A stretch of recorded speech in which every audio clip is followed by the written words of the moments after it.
Chapter 708. The latest chapter of this book is not finished yet.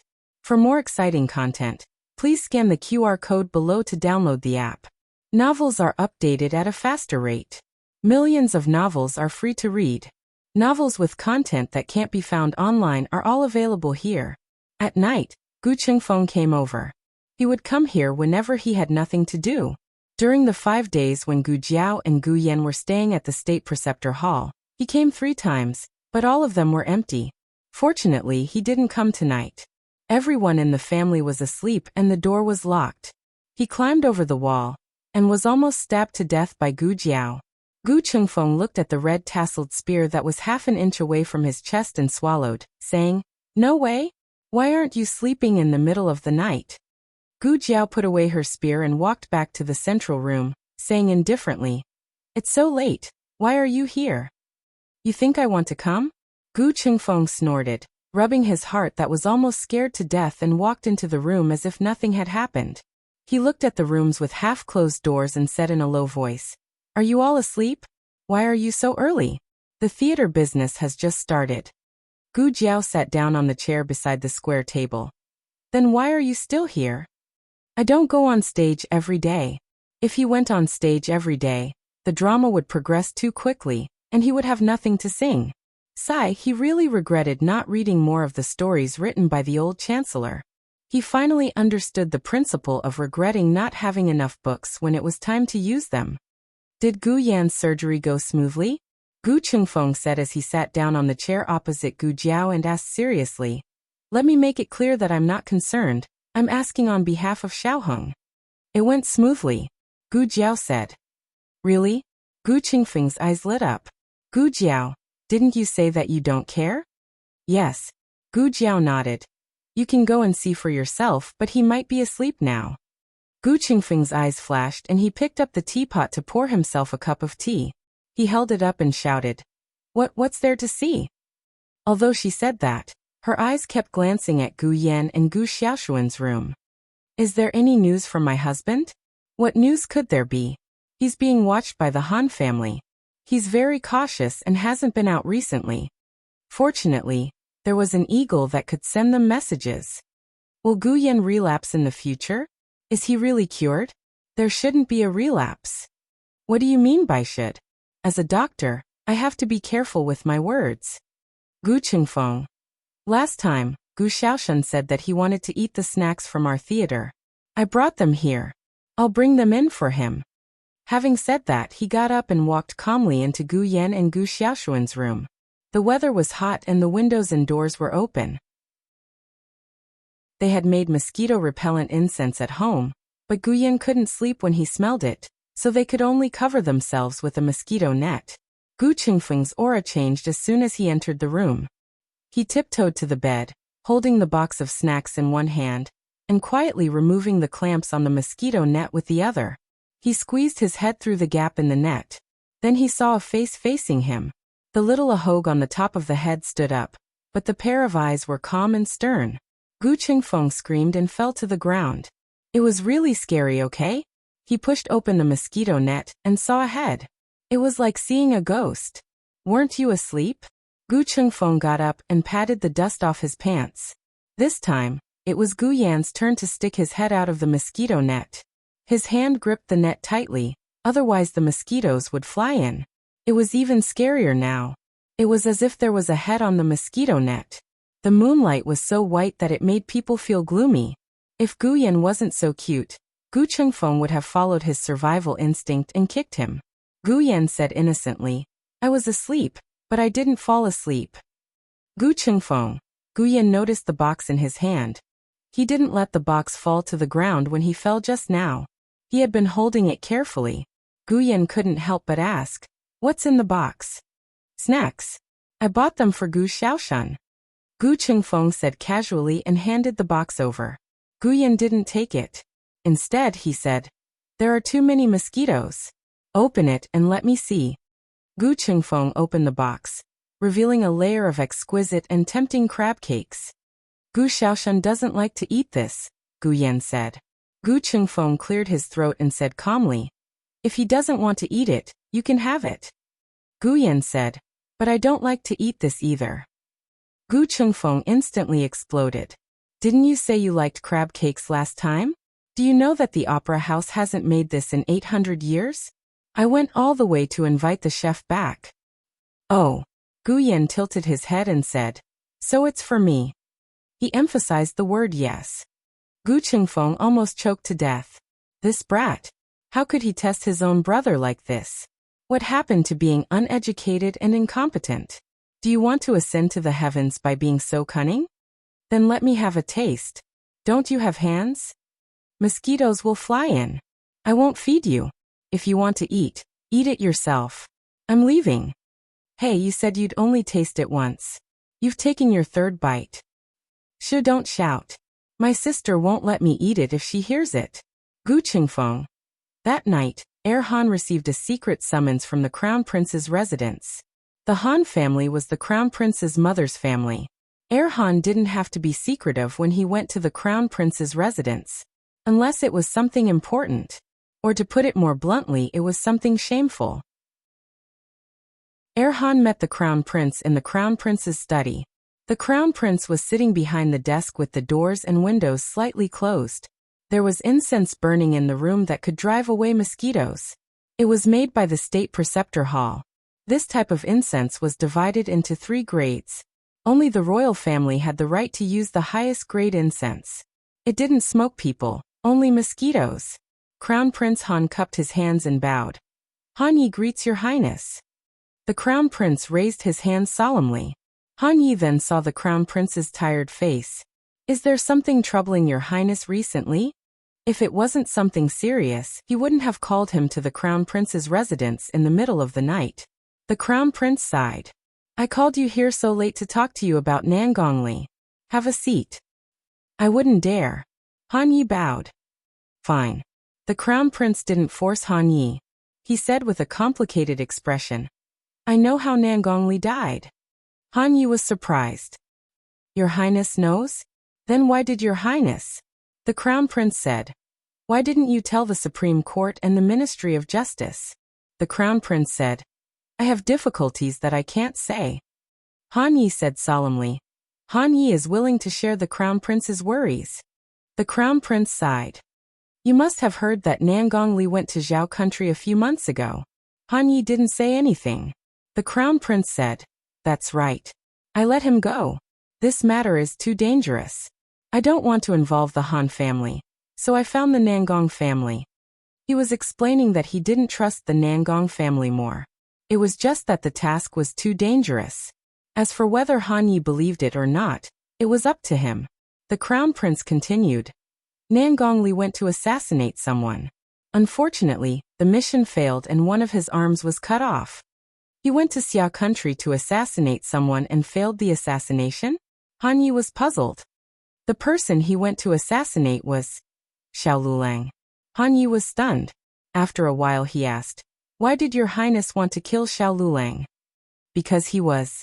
The Crown Prince picked up the brush and wrote 3 words on the paper. Han Yi felt something explode in his heart.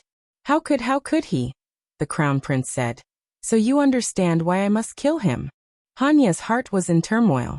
This was even more shocking than when he learned that he had lost the Black Wind King. He thought of another thing. On the day of Nangongli's death, Zhai Jusho of the Tianqiong Academy happened to enter the palace to meet the emperor. He asked, did Nangongli sneak into the palace to stop Xiao Lulang from meeting the emperor? The Crown Prince said, it should be. I heard later that people from the Tianqiong Academy entered the palace, including Xiao Lulang. The night before the accident, Nangongli told the Crown Prince that he saw Xiao Lulang on the street. The Crown Prince asked him to find him.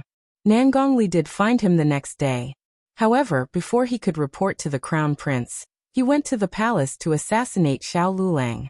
In the end he died in the palace. Han Yi said, was he also killed by Xiao Lulang? The Crown Prince shook his head. Xiao Lulang doesn't know martial arts. I think it was a master hiding by the Crown Princess side who killed Nangongli. The Crown Prince guessed this because the brocade guards he sent to assassinate the Crown Princess were all dead. He didn't believe that the Crown Princess didn't have a powerful master by her side. Han Yi said seriously, Xiao Lulang knows martial arts. I just fought with him today. The Crown Prince said thoughtfully, that's not right. Nangongli told me that Xiao Lulang was a weak scholar who didn't have the strength to truss a chicken. He easily caught Xiao Lulang back then. Han Yi frowned. Did Nangongli make a mistake? Xiao Lulang's martial arts aren't weak. My master, Qi Xian, also fought with him. He said that in a few years, his martial arts might catch up to mine. The Crown Prince wasn't stupid. He quickly realized that something was wrong. He asked, what does Xiao Lulang look like? Han Yi said, Your Highness, can I borrow a pen and paper? The Crown Prince signaled for him to use as he pleased. Han Yi's drawing skills weren't bad. He quickly drew Xiao Lulang's portrait. The birthmark on Xiao Lulang's left cheek was too distinctive. The Crown Prince recognized it at a glance. It's him. Han Yi said. It's him. He's Xiao Lulang. The Crown Prince said. What I mean is that he's the one who struck the bow. I've seen him before. I don't care which academy he's from. I only remember that they were fighting against Er's academy and the Han family's Black Wind Cavalry. Han Yi said, That's Tianqiong Academy. The Crown Prince's expression changed. What? The Crown Prince didn't have much interest in the person who struck the bow, so he didn't ask for his name. If he did, Nangongli might not have to die. Nangongli thought that the one from Tianqiong Academy was the real Xiao Lulang, so he stopped him from meeting the monarch. However, since it was a fake, it wouldn't matter even if the monarch met him. The Crown Prince slammed his fist on the table. Damn it! If Xiao Lulang's identity was replaced, then where did the real Xiao Lulang go? Han Yi wasn't stupid. He thought of the key point and hurriedly asked, Your Highness, is Xiao Lulang from Tianqiong Academy a fake? Then who is the person you want to assassinate? The Crown Prince took out a portrait from the bookshelf and pointed at the handsome man in it. It's him. Han Yi was a man, so he naturally didn't care too much about a man's appearance. However, he was still stunned. His temperament and appearance weren't inferior to Mu Qingqian's. The Crown Prince said coldly, I thought I already found out where he is, but now it's back to square one. He's hiding in the dark and we don't know what identity he has. Han Yi carefully remembered the man in the portrait. Han Yi knows what to do. The Crown Prince said coldly, No matter the price, don't let him see the monarch. Han Yi cupped his hands and bowed. Han Yi understands. After leaving the Crown Prince's residence, Han Yi's face showed a trace of disdain. Nangongli, you were defeated by 2 young men. Now it seems that you didn't die in vain. You died because of your stupidity. Our Han family isn't as stupid as you. I'll finish what you didn't do for the Crown Prince. You can see the gap between your Nangong family and the Han family in the underworld. At dawn, little Jing Kong was pulled out of his bed by Xiao Heng. Little Jing Kong tried to escape to find Gu Jiao last night, but he was caught by Xiao Heng. He didn't sleep in a fit of pique, although he didn't bet for more than 3 seconds. However, he was soulless when he couldn't see Jiao Jiao. He brushed his teeth expressionlessly and washed his face expressionlessly. Then he changed into his little uniform and ate something before being sent to Lingbo Academy by his bad brother-in-law. He was the youngest student in the class and sat alone in the first row in the middle. However, when he entered the classroom, he found that there was another child sitting next to him. The child looked even younger than him. He was wearing the little uniform of Lingbo Academy's prodigy class and had a beautiful ponytail. The soulless little Jing Kong was shocked and his eyes widened. After being in school for so long, this was the first time he saw a student younger than him.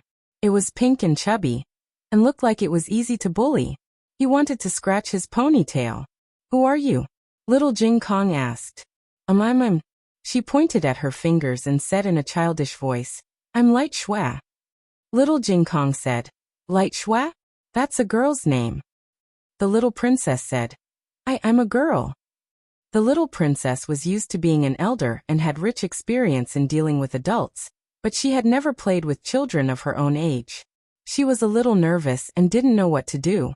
With Gu Jiao as a precedent, little Jing Kong was very receptive to dressing up as a boy in class. He introduced himself generously, I'm Jing Kong. Is this your first day in school? The little princess shook her head and said, No, the teacher at home didn't teach well, so my uncle asked me to come here to learn. Little Jing Kong put his bag on the table and sat down next to her. He said, "Your uncle has good taste." "It's okay," the little princess said. "But the teacher he picked at home is not good. I don't understand what he said. My uncle will come to pick me up later." Little Jing Kong said, "Oh, my brother-in-law. My sister will come to pick me up later." The latest chapter of this book is not finished yet. For more exciting content, please scan the QR code below to download the app. The novel will be updated more quickly.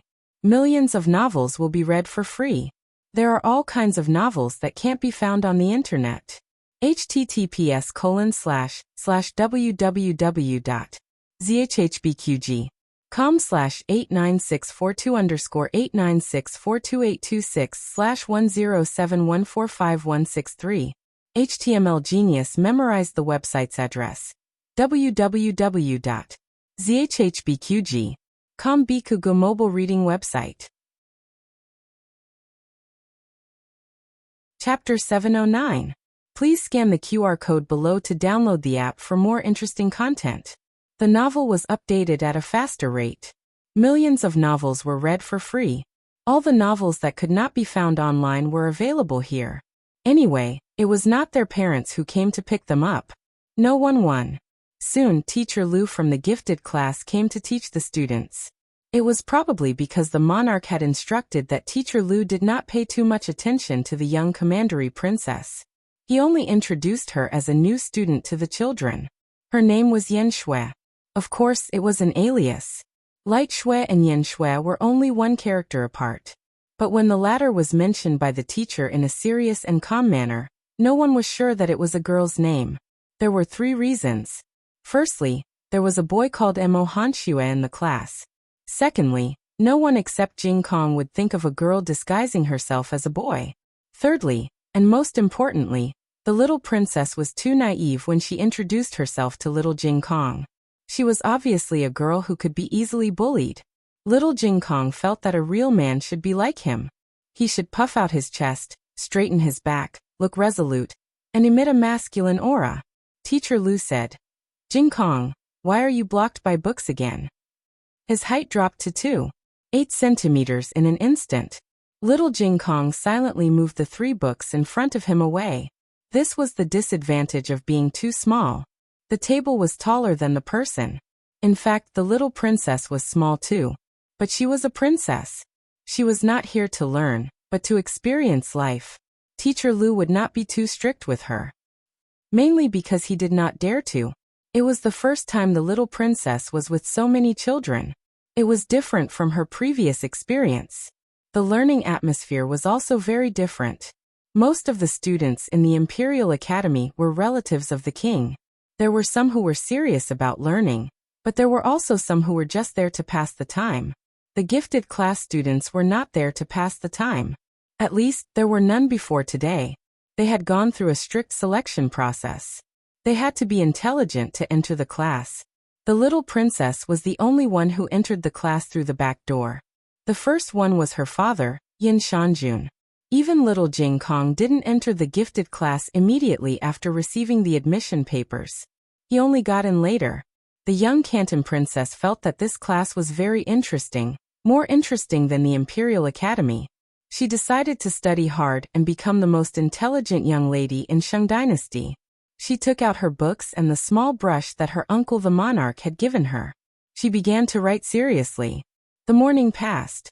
She drew 8 little tortoises.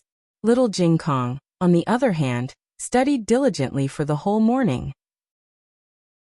It was not that he liked to study, but it was his mission. Who asked her bad brother-in-law to be so useless? Her 2 elder brothers also didn't like studying? He could only be the pillar of the family. He wanted to pass the imperial examinations as soon as possible and stand out among his peers. He wanted to raise Jiao Jiao, raise his brother-in-law, and support his 2 older brothers as well as little Shi. The sudden appearance of a little girl in the class attracted the attention of the students. Firstly, the little princess was too young, even younger than little Jing Kong. Secondly, the little princess was too cute. She sat there with her rosy cheeks, making people want to pinch her cheeks. After class, a few bold students gathered around the table. They either stood in front of the table or leaned on the table. They opened their eyes wide as if they were looking at the little princess. Others were uncomfortable with the adults, but the little princess was the opposite. After all, in the palace, no child dared to be so close to her. "Hey, little girl, where did you come from?" "I came from home." The emperor said that the palace was also her home. "How old are you?" The little princess stretched out 3 fingers and said, 4 years old. Everyone burst into laughter. The little girl didn't even know how to count. She was too silly. Everyone agreed that this little girl was easier to fool than the other little girl. The other little girl was too fierce. She got first place in all the exams and her fists were especially strong. "Did you understand the lesson today?" "Yes." "Then what did Teacher Lu say?" He said. The little princess couldn't answer. She had been drawing tortoises the whole morning. How could she understand what the teacher said? The students started to have a bad taste. The boldest one reached out his hand and wanted to pinch the little princess's face.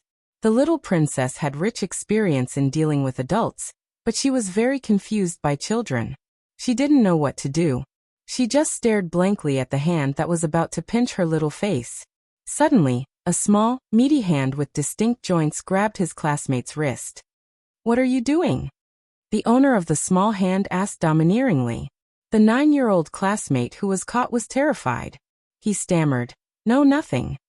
The class bully of the prodigy class, little Jing Kong, said sternly, "Don't bully the new classmate. Otherwise, I will let little Jing Kong bite you." Little Jing Kong could bully the class because his fists were strong? Of course not. Who would have a fierce gerfalcon following behind them? Their fists were all very strong. Everyone hurriedly dispersed. Little Jing Kong returned to his seat. The little princess was rescued from the panic of being pinched. She looked at little Jing Kong with admiration. "Wow, you are so cool." Little Jing Kong, who was once one of the 3 scumbags of the Imperial College, waved his small hand and said proudly, "It's just so. If anyone bullies you in the future, just tell me. I will protect you." The young princess nodded her head. "Who is this little 9 you're talking about?" Little Jing Kong said, "My bird." The little princess said excitedly, "I also have a bird at home." Little Jing Kong thought for a while and guessed her excited tone. He asked, "Do you want to compete with my bird?" The little princess opened her eyes wide. "Can I?" "Of course." Little Jing Kong nodded sternly. "Then it's settled. Bring the bird here tomorrow." "Okay." As an experienced person, little Jing Kong felt that it was necessary to remind her. "But you have to bring it secretly. Don't let the headmaster find out. Otherwise, the headmaster may confiscate your bird." The young princess nodded her head and said, "Okay, I'll remember it." Because she was strange enough, little Jing Kong decided not to scratch her little pigtail today. Little Jing Kong continued to remind her. "Also, if those boys bully you again when I am not here, you can be more fierce." The little princess shook her head decisively. "I can't be fierce. I can't bully the younger generation. They bullied Commandery Prince Ming because he was only 1 generation older. Moreover, Commandery Prince Ming was not a cub. These little classmates were about the same age as her little grandnephews. As a grandmother, she should have the demeanor of an elder and know how to love the young." That was what the 4-year-old princess's grandmother thought. The gifted class of Lingbo Academy had a break every 10 days. The day before the break was usually only half a day. Today the little princess happened to be here. After the monarch left the court, he dressed casually and came to Lingbo Academy to wait for the little princess. This was the little princess's request. Otherwise, she would not have come to class. The monarch sat in a 2-horse carriage with only 2 servants. One was the minister of imperial household, Zhang Dequan, and the other was the coachman. The location of the carriage was very low-key. It was in a congested alley diagonally opposite Lingbo Academy. There were many carriages parked in front and behind. However, the weather was stuffy at the moment, so the people in the other carriages had gone out to find a place to cool off. The surroundings were relatively quiet. The monarch came a little early and had already waited for 2 hours. Many memorials had been approved. Seeing that there was no one around, Zhang Dequan carefully hung up the curtain. and fanned the monarch gently with a cattail leaf fan. Even so, the monarch was still sweating profusely. Even his collar was soaked. Zhang Dequan was also unbearably hot. There was a tea house next door, but the monarch did not go there. Zhang Dequan could not help but recall the past. When was the last time the monarch picked up a child without any fear of heat or cold? It seemed to be when the crown princess was young. Speaking of which, the crown princess was also a student of the prodigy class. However, the crown princess got in based on her ability. Although the crown princess had the Xianyuan family's war god bloodline, she had inherited the monarch's wisdom like Shi Yi. She was the smartest of all the princes and princesses. Putting aside her identity and powerful maternal family, Zhang Dequan did think that she had the talent to rule the country, and was the most suitable candidate for the position of crown princess. What a pity! What are you thinking about? The monarch asked casually as he read through the memorials. Zhang Dequan realized that he was thinking too much and slowed down his fanning speed. Lying in front of the monarch was not a good thing. Only a fool would treat others as a fool. Zhang Dequan said. This servant was distracted for a moment, and remembered that the crown princess also went to school at Lingbo Academy. As soon as he finished speaking, Zhang Dequan secretly pinched himself. How could he say that? The crown princess had long been deposed, he could no longer call her that. But the monarch didn't seem to realize Zhang Dequan's taboo. He put the memorials he had read on the pile of imperial edicts on his right hand, took a new one from his left, opened it and asked, "What are the rumors outside?" Zhang Dequan asked, "Your Majesty, what do you mean?" The monarch said lightly, "The matter of Shangguan Yan's return. The crown princess was deposed to be a commoner. She should be called by her name, but why does it sound weird?" Zhang Dequan considered his words and said, "There are a lot of rumors." The monarch said, "Speak." Generally, in this case there was no need to hide anything. After all, the monarch hated it when others played tricks in front of him. Zhang Dequan said, "Some said that Shangguan Yan came back for investigation. If the case of the imperial mausoleum is not solved, she can't leave Xingdu. Some also said that your Majesty took this opportunity to bring Shangguan Yan back to the palace to protect her.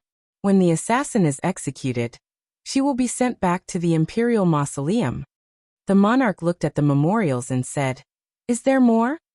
Zhang Dequan said, "There is also. You haven't killed Shangguan Yan for so many years because you can't bear to part with her." The monarch faintly said, "Continue." "How do you know I haven't finished?" "So, don't try to play tricks in front of the monarch. Those who tried are all dead. Zhang Dequan was able to live until now because he was the most honest one." Zhang Dequan said, "Such a big thing happened to the Xianyuan family, but you didn't depose the empress. You just put the empress in the cold palace. In addition, the empress has been dead for many years, but you haven't appointed a new empress. Some people speculate that you still have feelings for the Empress Xianyuan. Maybe one day, for her sake, you will pardon the deposed crown princess. If the crown princess was pardoned, even if Shangguan Yan was not the crown princess, she would still be the monarch's only direct descendant. It would be a lie to say that her identity was not noble." The monarch's expression was very calm, as if he was only listening to other people's affairs. "Who said it?" Zhang Dequan said, "Many the Wangye's mansion, the officials of the 6 ministries, and the imperial concubines in the harem." The monarch didn't seem surprised. "The people in the crown prince's mansion didn't say it?" Zhang Dequan said, "The people around the crown prince have always been cautious. They haven't heard any unfavorable remarks about Shangguan Yan." The monarch faintly snorted. "He is too cautious. He is the one who wants Shangguan Yan to have an accident the most." Zhang Dequan's face changed. "Your Majesty," the monarch said, "I didn't say that the crown prince is the murderer, but the crown prince's secret guard did hurt Shangguan Yan in the palace. What do you think?" Zhang Dequan said in fear and trepidation. "This slave doesn't dare to talk about it." The monarch sneered and continued to read the memorials. Zhang Dequan wiped his cold sweat. He was not afraid that the monarch wouldn't tell him, but he was afraid that he would tell him everything. The more you know, the faster you will die. He understood this truth. Just when he thought that the monarch would continue to ask him, Do you think Shang Guanyin really lost her memory or faked it? The monarch suddenly changed the topic. Is there any news about Shang Guanqing? Shang Guanyan's flesh and blood, was only half a month older than Ming Junwang. He successfully took the position of the imperial grandson. Zhang Dequan replied.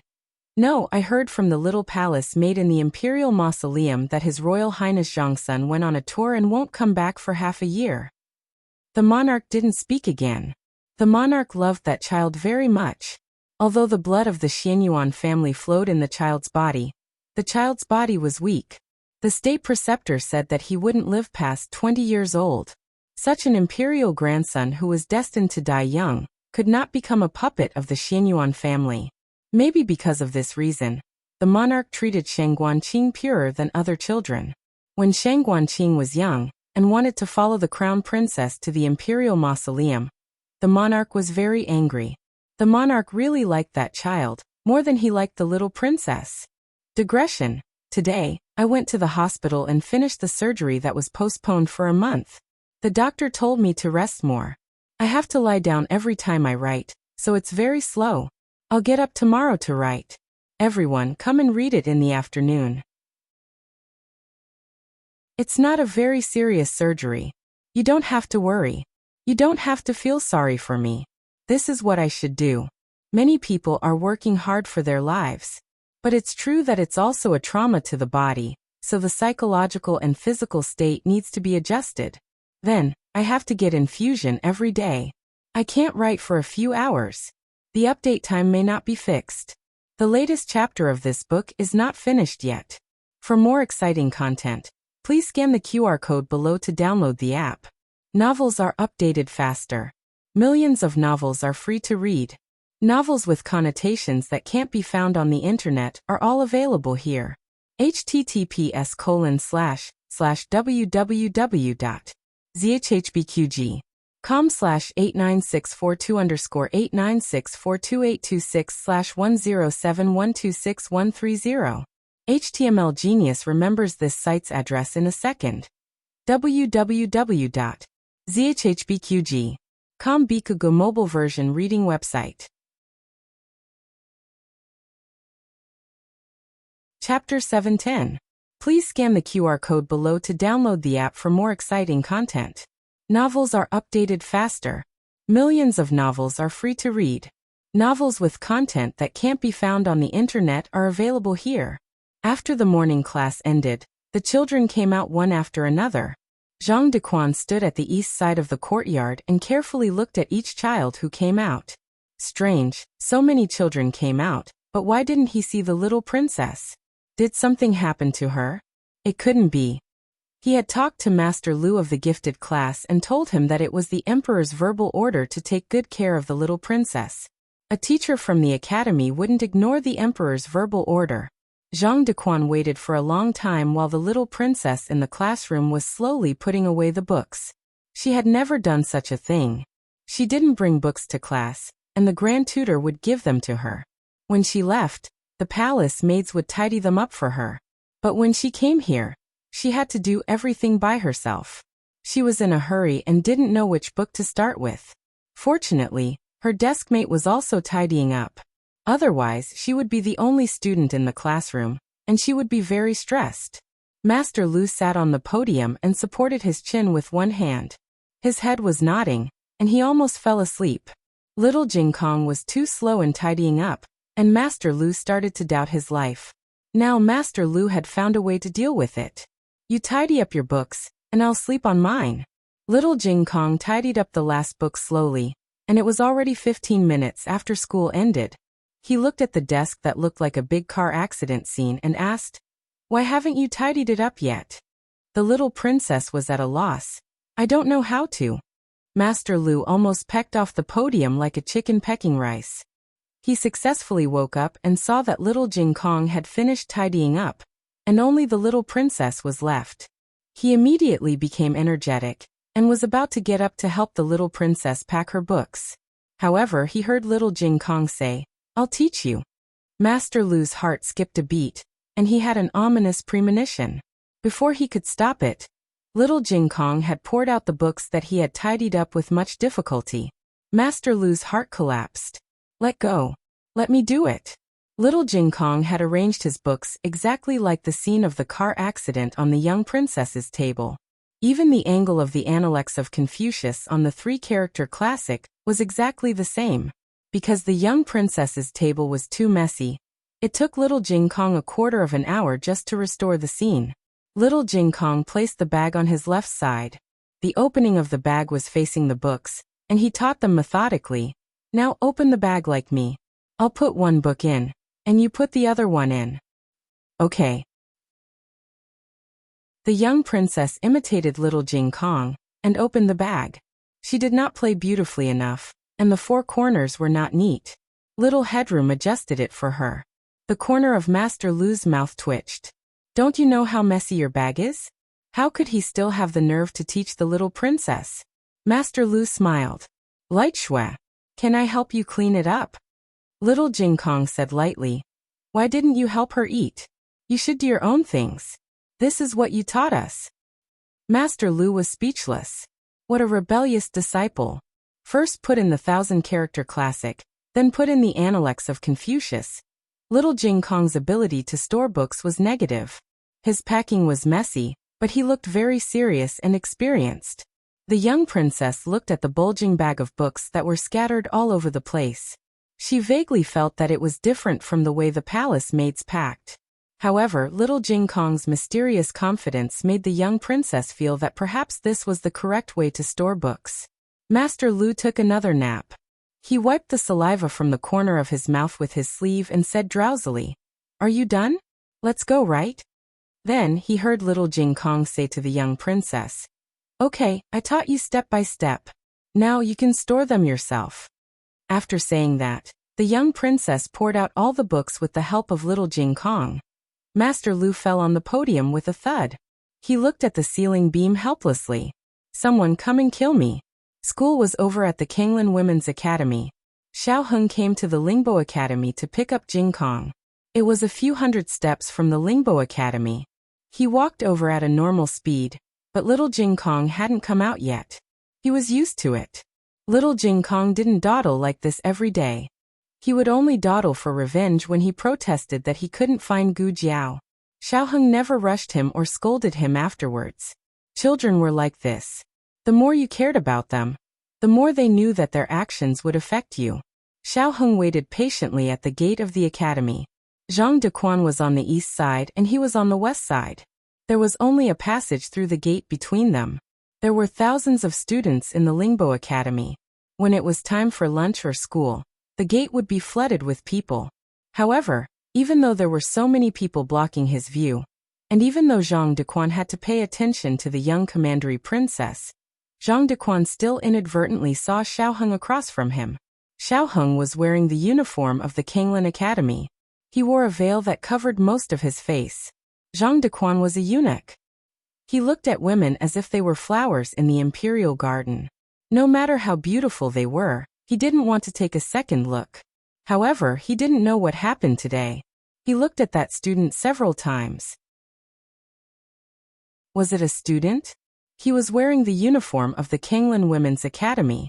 He was a little taller, but the Empress Xianyuan was also a very tall beauty. Strange. He should be slapped. How could he compare a student of the Kanglin Academy with the late Empress Xianyuan? Don't look anymore. I can't look anymore. I'll lose sight of the young princess later. Zhang Dequan forced himself to look away from Xiao Heng. He stood on his tiptoes and continued to look through the crowd. The young princess was small. She was too inconspicuous in the crowd of students in their teens and 20s. If he wasn't careful, he would be drowned. But this person is really... Zhang Dequan's gaze was unconsciously attracted to Xiao Heng again. Why do I keep looking at her? I'm a eunuch. I can't have thoughts about a girl. Zhang Dequan looked a few more times and blamed his curiosity on Xiao Heng's pair of auspicious phoenix eyes. His eyes were long and thin. The ends of his eyes were slightly upturned. There was a gaze in his eyes. The crown princess and the Empress Xianyuan both had this pair of auspicious phoenix eyes. They were more serene and charming than the innocent almond eyes. Anyone who saw this pair of eyes wouldn't be able to look away. Zhang Dequan was so absorbed in looking that he didn't notice that the young princess had come out of the academy. She came out with little Jing Kong. Little Jing Kong didn't know her family. He saw the bad brother-in-law at a glance and walked over with the young princess. Xiao Heng saw a little kid leading another little kid out of the crowd. Little Jing Kong was carrying a school bag on his back and holding another school bag in his arms. Children couldn't tell the gender of other children. However, adults like Xiao Heng could. Xiao Heng raised his eyebrows and looked at little Jing Kong. "What's going on?" Little Jing Kong said seriously, "She's my desk mate." He turned his head and introduced her to the young princess. "She's my sister. The young princess said politely, "Hello, sister. I'm Light Shui." Xiao Heng's mouth twitched. "Little brat, I asked you to go to school. I didn't ask you to kidnap a little girl." Little Jing Kong explained to the young princess, "My sister can't speak." Oh! The young commandery princess's heart was bursting. She immediately looked at Xiao Heng as if he was a disabled junior. Xiao Heng was speechless. On the other side, in the crown prince's residence, a guard rushed to the door of the study. "Your Highness, there's news from Erhan." The crown prince put down the document in his hand and said, "Come in." "Yes." The guard entered and bowed to the crown prince. He said seriously, "Erhan's confidant just came and left 2 pieces of news. One is bad news and the other is good news." The crown prince frowned and said, "Good news and bad news? Is it news about Xiao Lulang?" The guard said, "Yes." The crown prince asked, "What's the good news?" The bodyguard reported truthfully. It was Shitzi Han who found the whereabouts of Xiao Lulang according to the clues left by General Nangong. It turned out that Xiao Lulang had always been in the inner city of Chengdu. The reason why General Nangong couldn't find him was that he changed his identity and entered the Kanglan Women's Academy in disguise. Her surname is Gu. She is the princess of Zhao country who entered the top 10 of the beauty list on the 3rd day. The crown prince didn't care about the beauty list, but it was great news to know Xiao Heng's identity. Next, he just needed to go to the Kanglan Women's Academy to catch him. The crown prince couldn't hide his excitement. "Hurry up and ask Erhan to catch him." The guard looked worried. "Erhan can't catch him." "Why?" the crown prince asked. The guard braced himself and said, "This is the bad news that Erhan asked people to bring back. The king is in the academy." The crown prince took a deep breath. Zhang Dequan had been gone for a long time, and the king had finished reading the memorials. There was no one to fan the carriage, so it was stuffy. The king asked the coachman to stop the carriage at the gate of the Lingbo Academy. Zhang Dequan had already seen the young princess, and was waiting for her to say goodbye to her new friend. He didn't expect that there would be someone of the same age as the young princess in the prodigy class. Moreover, he happened to be the younger brother of this female student. The young princess saw the king's carriage and ran over, panting. She stood beside the wheels of the carriage that were taller than her, and looked up at the window. "Uncle, I made a new friend. Do you want to come and take a look?" "Really?" The king opened the curtain. "Right there." The young princess pointed with her finger. The king looked in the direction of Xiao Heng and little Jing Kong. Xiao Heng seemed to feel something, and also looked in the direction of the king's carriage. The latest chapter of this book is not finished yet. For more exciting content, please scan the QR code below to download the app. Novels are updated faster and more complete. Millions of novels are free to read. Novels with content that can't be found on the internet are all available here. https://www.zhbqg.com/89642_8964286/1071215886. HTML Genius remembered the website address in 1 second. www.zhbqg.com Biku Pavilion mobile reading website. Chapter 711. The latest chapter of this book is not finished yet. For more exciting content, please scan the QR code below to download the app. Novels are updated even faster. Millions of novels are free to read. Novels with content that can't be found online are all available here. People came and went on the street, but it didn't block their line of sight. Their eyes met, and their expressions seemed to pause for a moment. Generally speaking, when strangers looked at each other, they would feel awkward and have the illusion that they were caught peeping. Even if it was just a coincidence, they would subconsciously want to avoid it. But right now neither of them avoided it. They just looked at each other so openly. It was not strange for the monarch to have such confidence. After all, he was the son of heaven. He could look at whoever he wanted. On the other hand, those who met his gaze should immediately lower their bodies. Feeling the aura of the emperor, they should decisively look away. Xiaoheng looked away, but it wasn't out of guilt or awkwardness. His expression was very calm, like an ice lake without ripples. The king still looked at Xiaoheng without blinking. Zhang Dequan took in the king's expression and thought to himself, "This is bad."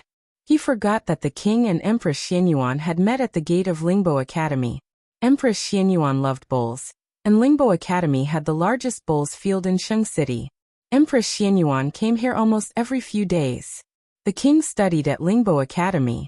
Once when he passed by the field, he was knocked unconscious by a polo ball thrown by Empress Xianyuan. He fell to the ground and opened his eyes to see Empress Xianyuan, who had come to check on his injuries. After that, the king told Zhang Dequan's godfather, the former minister of the imperial household, that he had seen a fairy. Zhang Dequan couldn't guess the king's thoughts. The only thing he was sure of was that the king had deep feelings for Empress Xianyuan. During the years when Empress Xianyuan was banished to the Cold Palace, the king didn't let anyone report back to the Cold Palace. Empress Xianyuan had countless opportunities to walk out of the Cold Palace, but she didn't want to. Rather than saying that the king imprisoned Empress Xianyuan in the Cold Palace, it was more accurate to say that Empress Xianyuan didn't want to see the king until she died. This pair of eyes does look a little like Empress Xuanyuan's eyes. Could it be that the monarch has taken a fancy to her and wants to take her into his harem? Zhang Dequan muttered softly. Even he was shocked by his own guess. Uncle. Uncle. The young princess was dissatisfied with the monarch's absent-mindedness. She jumped up and wanted to pull the monarch's sleeve that was hanging down the window. It was a pity that she had dragged a lonely person along. The monarch retracted his gaze and looked at her. You made friends on the first day. It seems that you like this place very much. Yes, I like it. The young princess nodded her head. This was the first time that the little princess showed such great interest in going to school. The monarch was quite satisfied. It was indeed the right decision to send her here. Then, will you still come to school tomorrow? The young princess hurriedly said. Of course, of course. Not only do I want to come, but I also want to bring my bird to compete with my little friend. The monarch said. I don't have time to send you off tomorrow. The young princess snorted. I can go by myself. Did he really like this place? This morning, someone was hugging his thigh and crying, begging him not to mistreat her and not to punish her by sending her to such a faraway place to study. The monarch said, Get in the car. Let's return to the palace. Let me tell them. The young princess ran over and said politely to little Jing Kong and Xiaoheng, Goodbye, Jing Kong. Goodbye, Sister Jing Kong. Little Jing Kong waved his hand. Goodbye. The young princess and Zhang Dequan, who was holding a bag of books, went back to the carriage. It was the first time that the young princess made friends of the same age. It was very novel. The wheels of the carriage started to turn. She couldn't help but lean against the window and stick her head out. She waved to little Jing Kong. See you tomorrow, Jing Kong. Little Jing Kong also waved to his little playmate. See you tomorrow, Light Shui. The carriage came from behind and gradually approached little Jing Kong and Xiaoheng. The moment the carriage passed by them, the pure friendship between the two little fellows was greatly sublimated in the farewell. The monarch was also able to take a closer look at Xiaoheng. However, Xiaoheng didn't look at the monarch anymore. When the carriage was far away, the young princess was still leaning against the window and waving to her little playmate.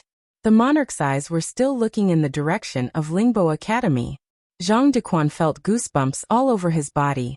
Could it be that the monarch had taken a liking to him? Don't be so shameless, Your Majesty.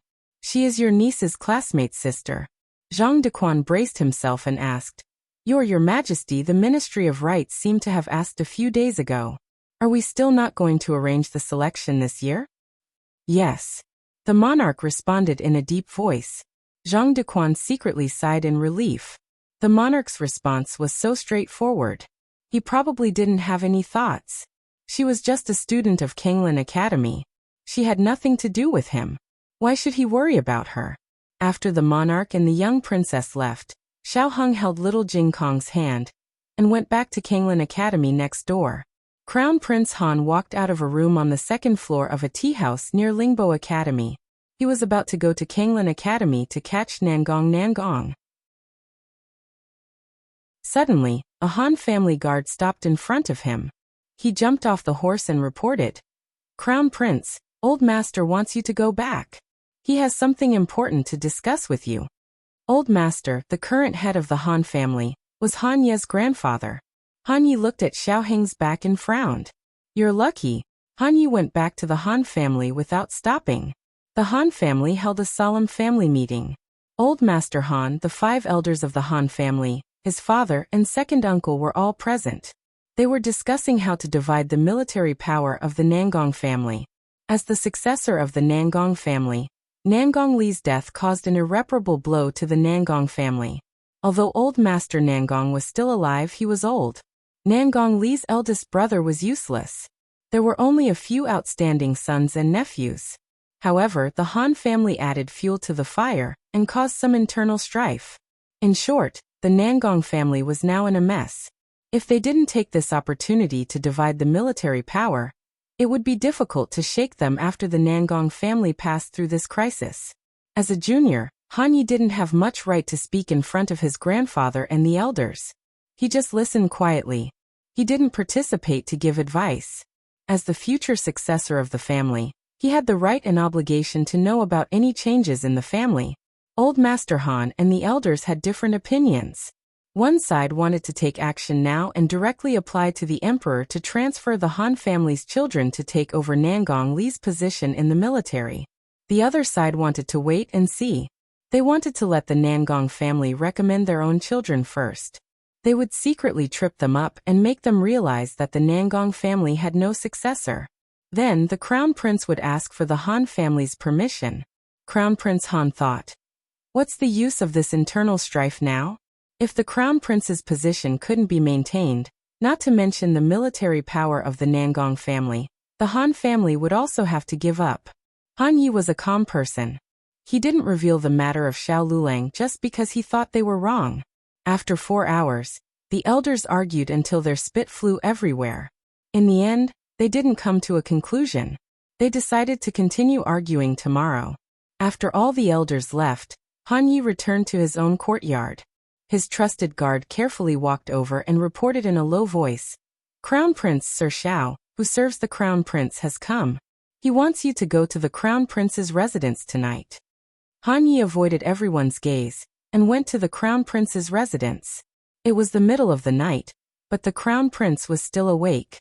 "Your Highness." In the study, Han Ye put down the hood of his black cloak and bowed to the Crown Prince, who was standing by the window and looking at the bright moon. The Crown Prince waved his hand and turned around. "No need to be so polite. How is the situation today? Did the Emperor see him?" "Yes," Han Ye said. The Crown Prince's expression changed. He stepped forward. Then, Han Ye said, he also saw the Emperor. But from their reactions, the Emperor didn't recognize him. Xiao Lulang was wearing the uniform of the Azure Water Women's Academy and had a veil covering his face. No one could recognize him. The Crown Prince asked, "What about Xiao Lulang? How did he react when he saw the Emperor?" Han Ye said, "No reaction." The Crown Prince frowned. "No reaction?" Han Ye recalled what he had seen and sighed with emotion. "He's a calm person. That's really impressive.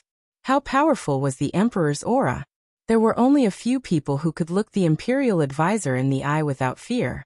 The Crown Prince said, "He didn't say anything to the Emperor?" Han Ye shook his head. "No, they didn't say anything. The Emperor was sitting in the carriage while he was standing at the gate of the Lingbo Academy." The Crown Prince said thoughtfully, "Since he saw him, why didn't he say anything?" Han Ye analyzed. "I'm guessing that either he doesn't know his background at all, or even if he does, he doesn't recognize His Majesty." The crown prince clenched his fists and put them on the windowsill. He said, "We can't let him see the emperor. If he tells the emperor that Nangongli tried to assassinate him, and tells him about me, my position as the crown prince will be over." The emperor could not spoil the crown princess, and could even kill her or other members of the royal family. But it didn't mean that others could do the same. The emperor could only control the life and death of the emperor.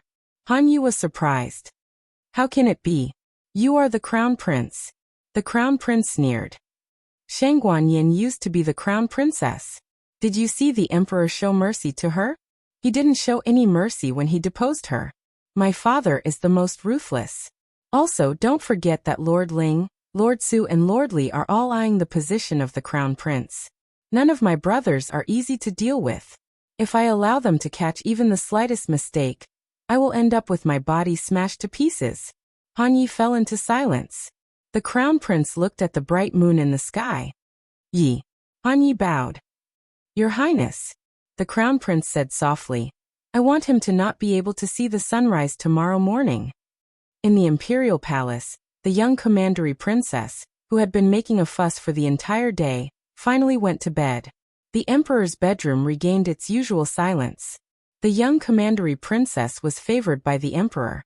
Many concubines in the imperial harem wanted to take the young commandery princess to their bedroom and take care of her. But the young commandery princess turned them down.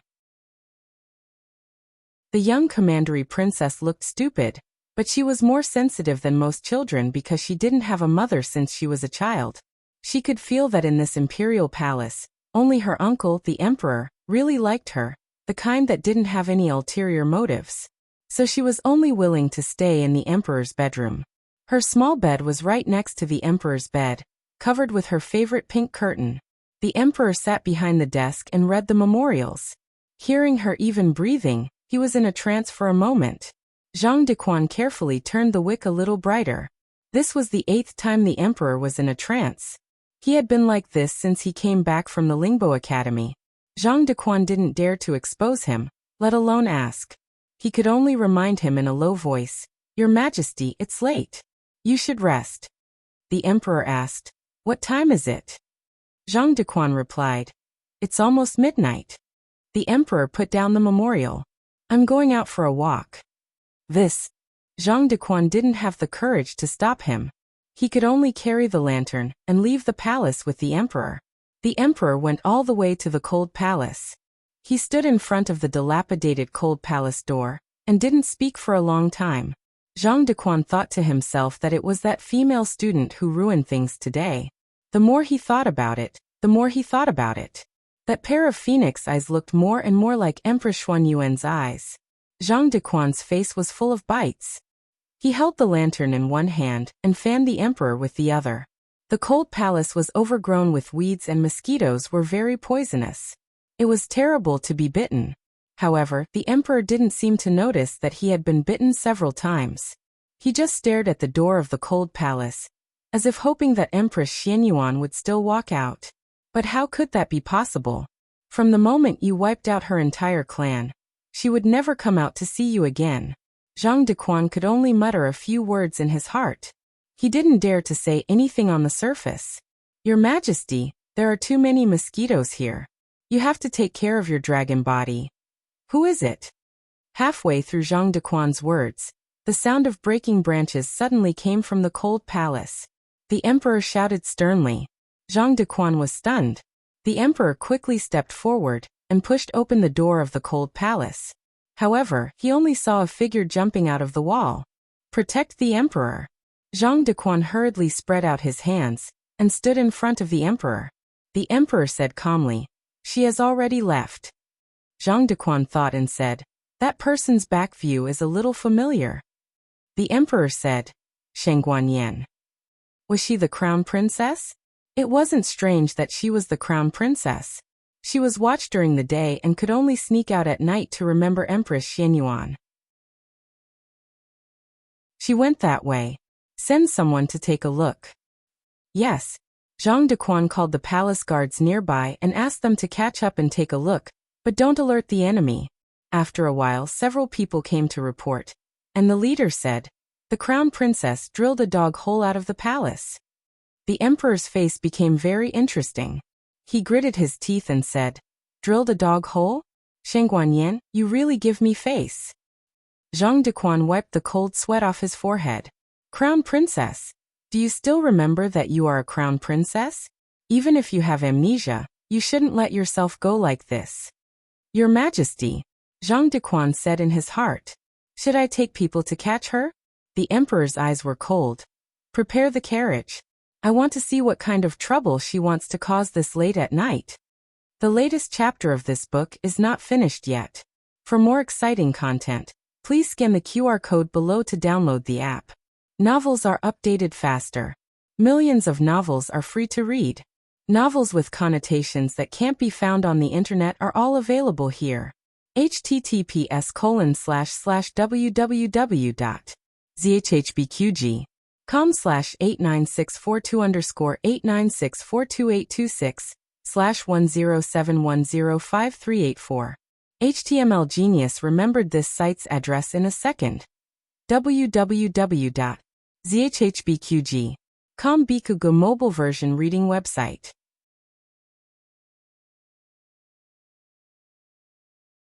Chapter 712. Please scan the QR code below to download the app for more exciting content. More novels are updated faster. Millions of novels are free to read. There are all kinds of novels that can't be found on the internet. 9 o'clock, Kanglin Women's Academy, Linglong Pavilion. Little Jing Kong sat in a small bathtub to take a bath. He sang to his heart's content as he bathed, and his little hands stirred up small splashes from time to time. "Come and kick the dog, come and kick the dog, let's see how much your younger brother loves you. Come and kick the dog, come and kick the dog, tongue my bai, I'll tear off your ears." Xiao Heng, who was sitting behind the desk and reading, shook his head when he heard this magical little song. Was this how Jiao Jiao sang? "Come and kick the dog, la la la, fat dog. Come and kick the dog, come and kick the dog, woohoo, come and kick the dog." Little Jing Kong sang the last line with an indifferent pose. He stayed in the same place for 3 seconds, and then ended the performance in 1 second. He said with a serious face, "I finished bathing." "You finished singing, right?" Xiao Heng put down his book and walked over. Little Jing Kong had been trying to bathe himself since a few days ago, but he was too young to be clean. Usually, Xiao Heng would bathe him again. "Why are you still so dark?" Xiao Heng said as he rubbed his little body. Little Jing Kong put his hands on his waist and said, "Humph. I'm so dark because on the way here, you used me as an umbrella to block the sun when it was too sunny, and you used me as an umbrella to block the rain when it was raining. You lifted me above your head every day." Xiao Heng coughed softly and said seriously, "What?" Little Jing Kong turned his face away and said, "Humph." In fact, Little Jing Kong was not so dark anymore. He was much fairer now, but the days in the academy were so boring that it was also a daily thing to tease him. After Little Jing Kong dried his little body, Xiao Heng changed the towel and wiped his hair. Xiao Heng sighed and said, "You were cute when you were a little bald head." Little Jing Kong hit the nail on the head and said, "You're just too lazy to wipe my hair. At least you have some self-awareness." This was a little monk who had single-handedly driven the entire temple crazy. Xiao Heng was able to keep him by his side alone and raise him until he was white. No, black and fat. He endured all of his actions, and did not even think of sending him back. To be honest, it was not easy at all. Even his own master could not do this. Little Jing Kong was full of energy. He had already had a good time when he was in the shower, and he had another good time after he went to bed. Just a second ago, Xiao Heng still heard him throw his head back and laugh, "Ha ha ha." But in the next second, there was no sound from the mosquito net. Xiao Heng walked over and lifted the mosquito net to take a look. A certain little fellow had fallen asleep on his back. Fortunately, they lived in the room at the very end of the Linglong Pavilion, and the 2 rooms in front of them were unoccupied. Otherwise, they would have been kicked out of the Linglong Pavilion. Xiao Heng put Little Jing Kong in his arms, and let his little head rest on his special pillow. But Little Jing Kong often fell asleep somewhere else. After tying the mosquito net, Xiao Heng returned to his desk and continued to study the Book of National Letters of the Yin Kingdom. This book was indeed amazing.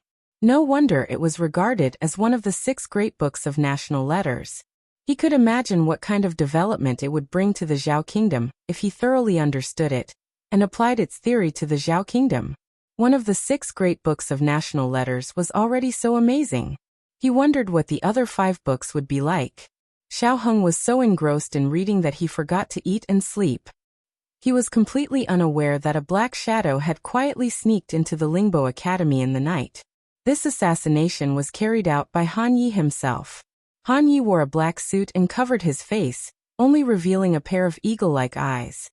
He carried a cold sword on his back that would taste blood once it was unsheathed. It was a bit too much to deal with a weak scholar. After all, he was not the fake Xiao Lulang. But the other party's identity was worthy of this dignity. He would use his own sword to send him away. A group of patrolling guards passed by. Han Yi tiptoed and jumped onto the roof. He waited until the guards were far away before flying down. He walked through the night and came to the Linglong Pavilion. He had already sent people to keep an eye on the new beauty of the academy. But he did not expect that he was a man dressed as a woman and had such an amazing identity. It seemed that Commandery Prince Ming was really blind. He could fall in love with anyone, but he fell in love with an impossible person. Han Yi jumped onto the wall of the Linglong Pavilion. 2 old women guarding the door were drinking wine together. The fruit wine given by the students was not the intoxicating kind. Han Yi walked over the wall and came to a big tree. This tree had an excellent view. It happened to be able to see Xiao Heng's room. Xiao Heng's room was lit. His figure was illuminated by the candlelight on the paper window. There's only him and a little guy. Judging from the little guy's breathing, he's asleep. He's alone. Han Yi slowly raised his hand and grasped the hilt of the sword on his back. Coo! A large bird flew over and landed on the same branch where he was perched. Han Yi took a closer look. It was a gerfalcon. What a beautiful gerfalcon. The gerfalcon seemed to be intelligent. It swaggered to his feet. Han Yi was speechless. Why did it suddenly look like a chicken? The chicken? No. The gerfalcon stopped at his feet and rubbed its head against his trousers.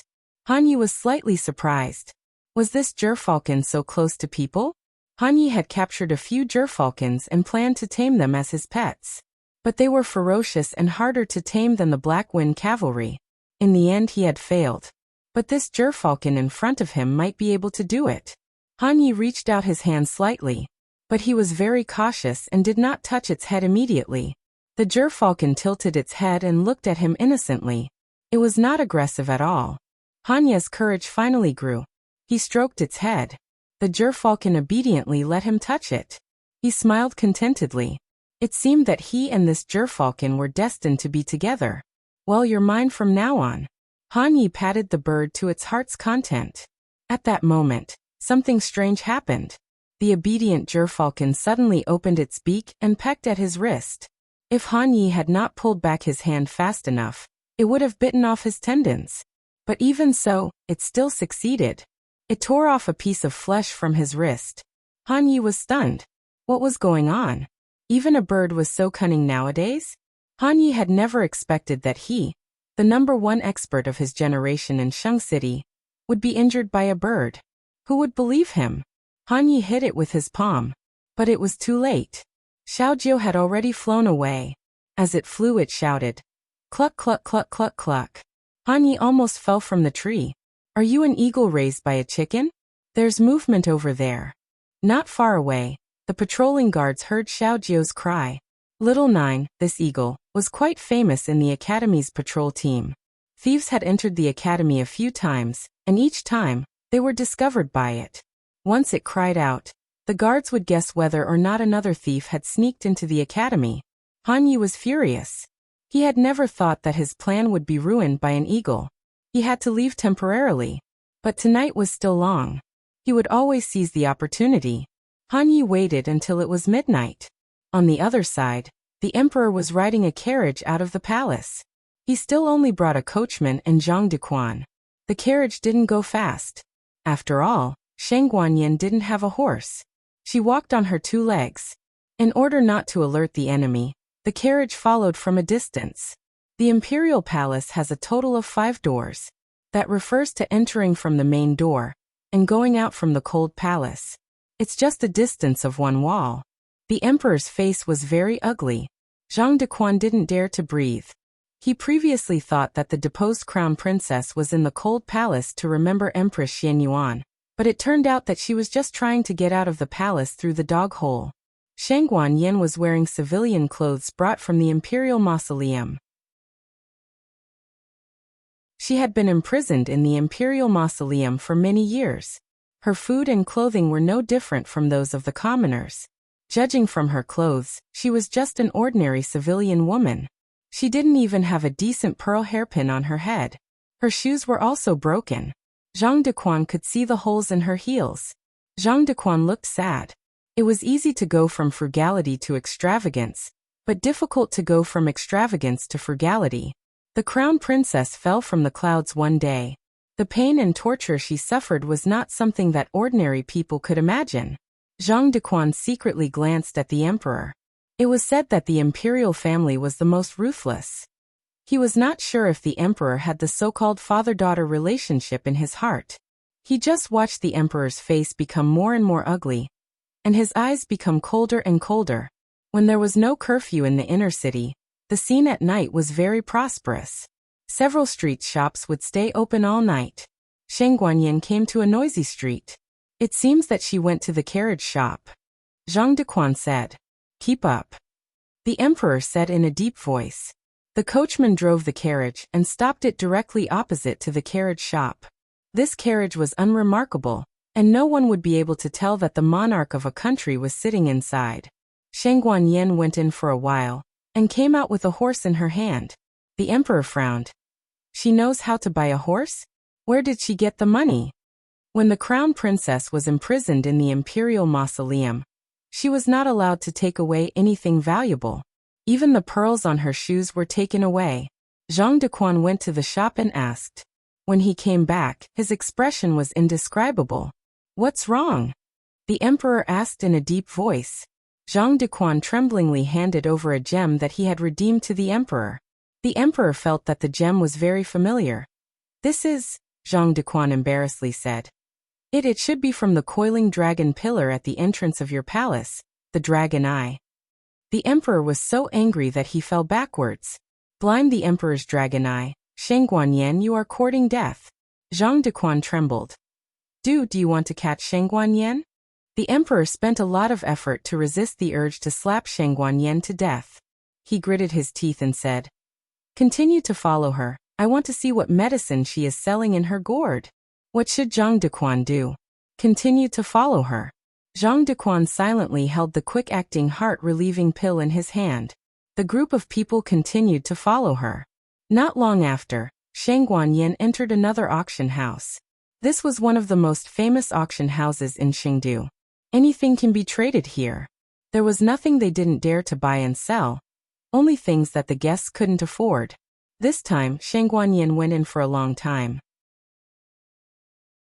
When she came out, she was accompanied by a black-clothed death warrior. The emperor's face sank. She also bought a death warrior? The Yen country did not prohibit the trading of death warriors.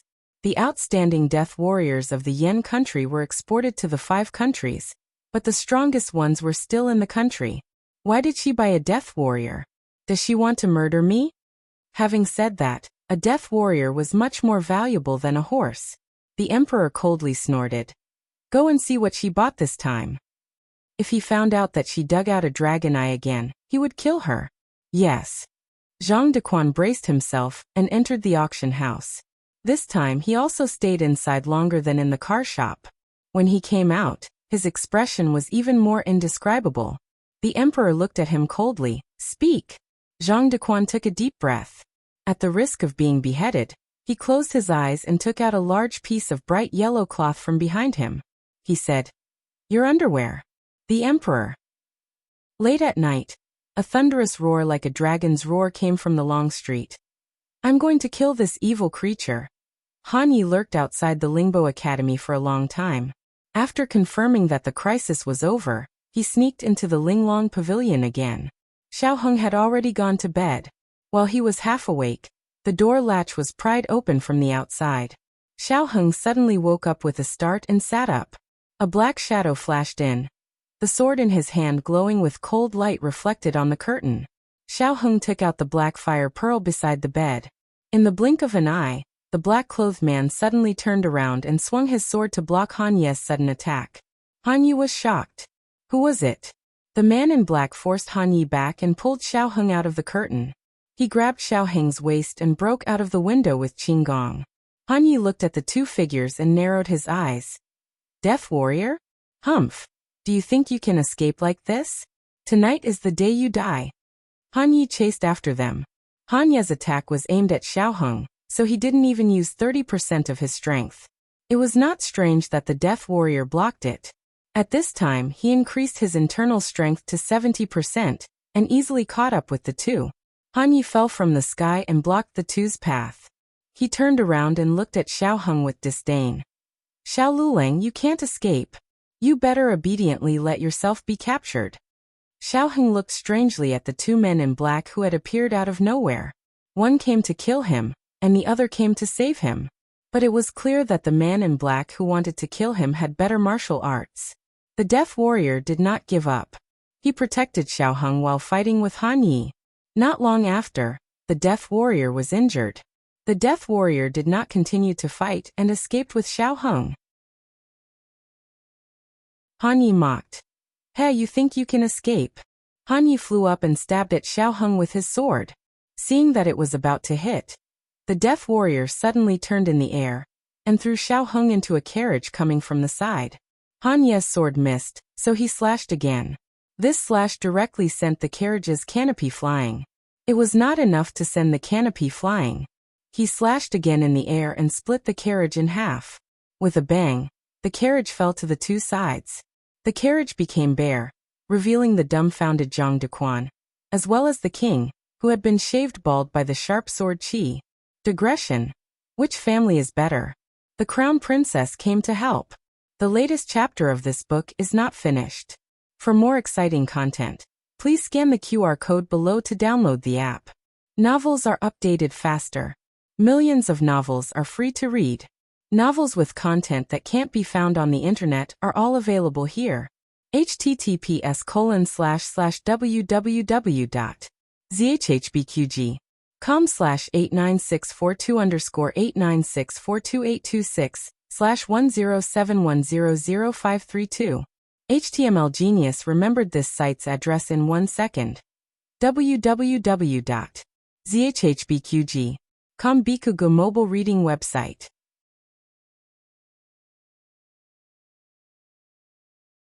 Chapter 713. The latest chapter of this book is not finished yet. For more exciting content, please scan the QR code below to download the app.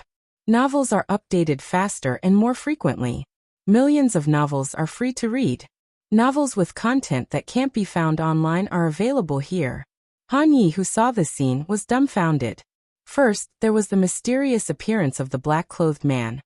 Then the sudden arrival of the carriage, and the black-clothed man throwing Xiao Lulang into the carriage without hesitation. Anyone would think that the person in the carriage was Xiao Liulang's other helper, right? But why was it His Majesty? Could it be that His Majesty already knew about Xiao Liulang's background?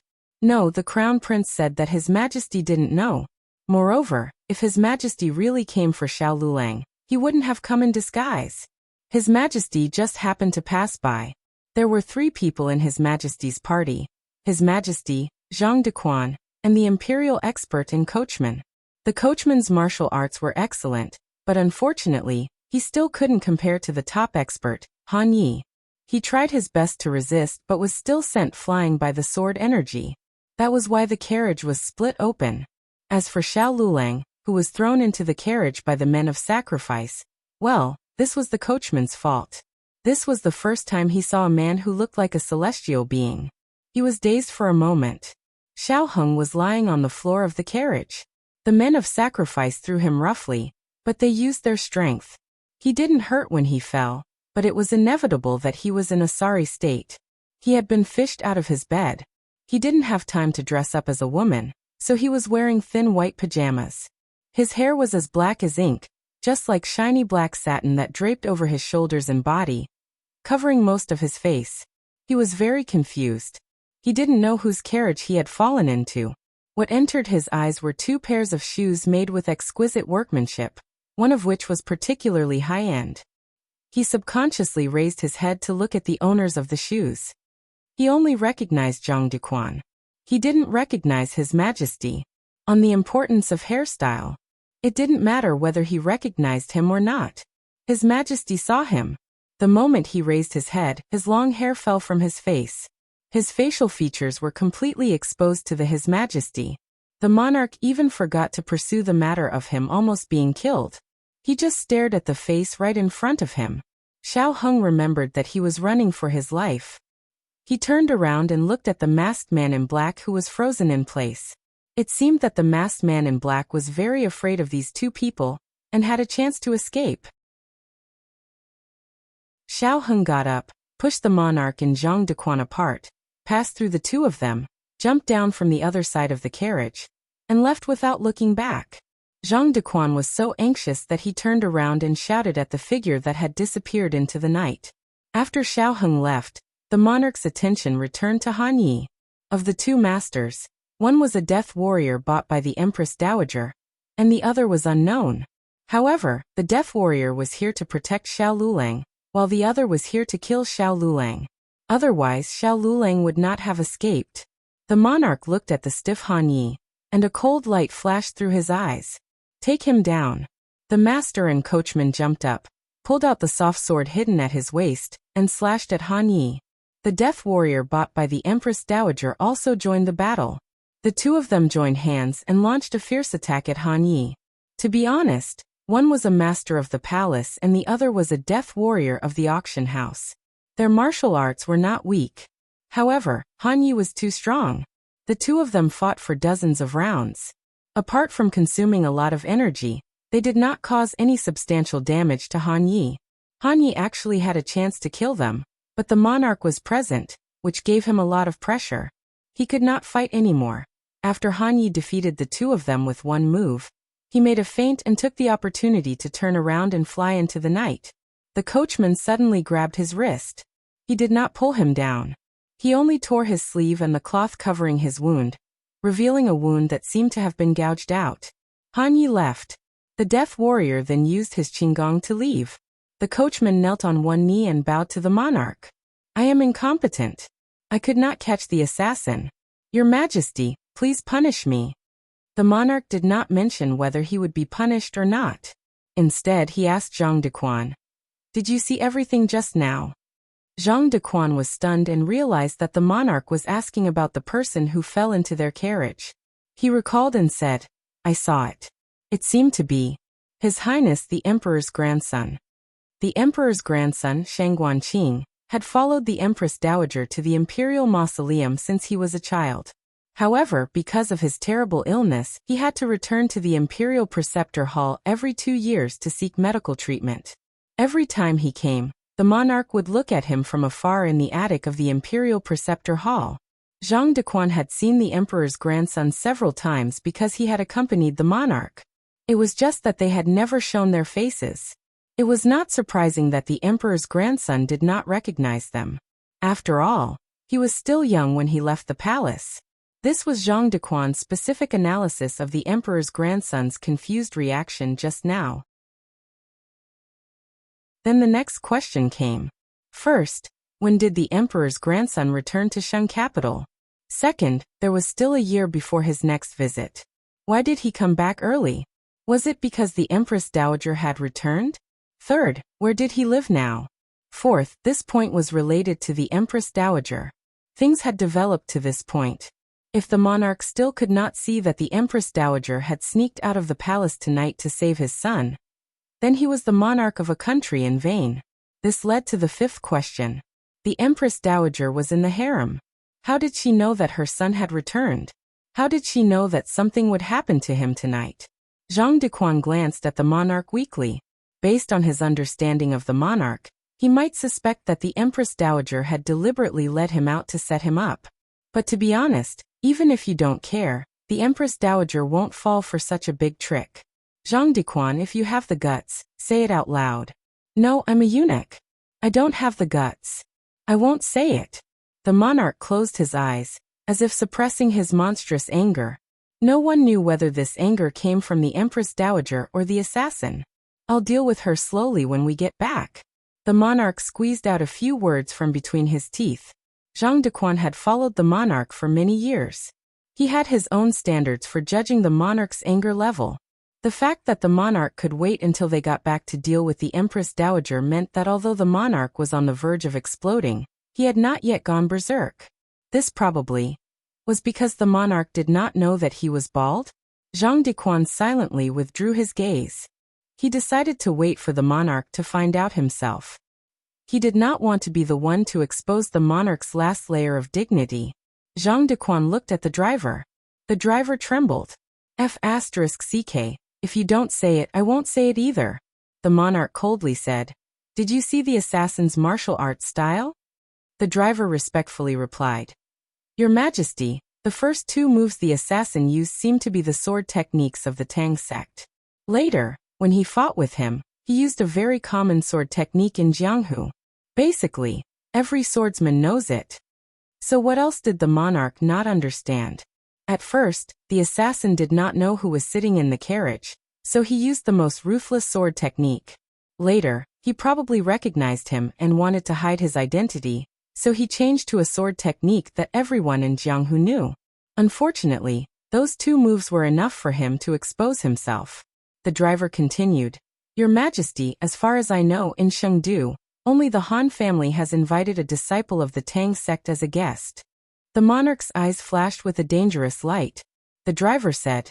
In addition, when I fought with him, I found a wound on his left forearm. It looked like a piece of flesh was torn off. I don't know who did it. The monarch coldly looked into the depths of the night. The Han family. In the Han family's mansion, Han Yi used his lightness skill to return to his courtyard. As soon as he entered the house, he fell to the ground in pain. Qi Xian rushed in. Han Yi had been secretive these 2 days. He did not tell Qi Xian, his master, what he did. After the family meeting tonight, Han Yi disappeared for a long time. Qi Xian was worried and wanted to see if he had returned. He did not expect to see such a scene. He helped Han Yi, who had fallen to the ground, to a chair and sat down. Han Yi's left forearm was stiff, his face was pale, and sweat poured down like rain. He was enduring great pain. He was not injured in the fight with the two masters, but the place where he was bitten by the gerfalcon was getting more and more painful. He was a martial artist, and injuries were common. At first he did not care and just bandaged it. But when the blood-stained cloth was pulled off from the wound, he realized that his injury was not that simple. What happened to your arm? Qi Xian asked, holding his left forearm. Han Yi said with a pale face, I was bitten by an eagle. Qi Xian frowned. What eagle bit so deeply? It was so deep that the bone could be seen. Qi Xian realized something and said, No, how could you be bitten by an eagle? He was the #1 master of his generation in Chengdu. I was careless, Han Yi said with cold sweat. Now is not the time to talk about this. Master, you may have to go out and hide. What's the matter? Qi Xian said as he opened the drawer and took out medicinal wine and medicine. Endure it. I will treat your injury first. Han Yi closed his eyes and said, My injury can be dealt with later. Tonight. I may have exposed the Tang sect's swordsmanship. They will soon investigate. I am worried that you will be implicated. Qi Xian looked at Han Yi, who was dressed in black, and said seriously, do you still not trust me? If you don't tell me what happened, I will not leave. Han Yi's heart was in turmoil. The Crown Prince's advice was vivid in his mind, but his master was also a very important person to him. In the end, he told him about the mission. Qi Xian sneered. So, this is the reason why Nan Gongli entered the palace. The Crown Prince said that he did not want to implicate the Han family, but in the end he still put the heir of the Han family in danger. Han Yi said, Master, quickly go out and hide for a while. Qi Xian sighed. I can't hide. Today you killed the Emperor's eldest grandson and were caught red-handed by the Emperor. It's fine if the Emperor didn't recognize you. But didn't the Emperor and eunuch Zhang recognize you? From this moment on, Not even a fly can fly out of the inner city of Xingdu. Han Yi clenched his fists in annoyance. Qi Xian asked, "Outsiders don't know that I taught you swordsmanship, right?" Han Yi shook his head. "Master secretly taught me martial arts, and told me not to tell my father. I didn't mention it to anyone. They all thought that I was just learning hidden weapons from you," Qi Xian said. "Although they may still suspect you, I will try my best." Han Yi said, "Master." Qi Xian smiled. "I will leave the Han family today. Don't contact me, or try to find me. It's useless." Second Uncle Han Yong, strode into the room. Han Ye's expression changed. "Second Uncle," Han Yong said, "I heard what you said. Do you want to hear what I have to say?" Qi Xian asked, "What happened outside?" Han Yong said seriously, "Just now my father and Yi Er's grandfather were summoned to the palace." Both of their expressions changed at once. They guessed that the emperor might take action, but they didn't expect it to be so fast. Han Yong said earnestly, "This is no longer something that a guest of the Tang sect can bear. Although the assassination of the emperor's grandson failed, if the Han family is not killed, it will not be enough to appease the emperor's anger. Not to mention that this was done by the Han family. Even if it wasn't, the emperor will put the blame on the Han family." As he spoke, he looked at Han Yi. "Which 2 moves did you use?" Han Ye's heart surged with an ominous premonition. "Second Uncle." Han Yong grabbed Han Ye's left hand and carefully looked at his wound. Suddenly, he pulled out a dagger and cut off a piece of flesh from his left forearm that fit perfectly with the wound. Han Ye's expression changed. "Second Uncle." Han Yong tore off the hem of his clothes and wrapped the wound. He endured and said, "Teach me which 2 moves." Han Ye's throat swelled and his eyes reddened. He choked and shook his head. "I won't teach. I won't teach." Han Yong stopped dawdling with his nephew and turned to look at Qi Xian. His eyes were firm and resolute. "Thank you, Master Qi." Han Yi roared with red eyes. "Master, you can't." His father was busy with official business.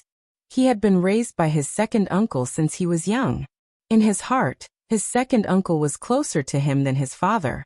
He didn't want his second uncle to take the blame for him. He didn't want to watch his second uncle die. This was worse than letting him die. Qi Xian looked at Han Yong without blinking. "Even if you take the blame, you may not be able to save the entire Han family." Han Yong nodded. "I know. Okay, I'll teach you."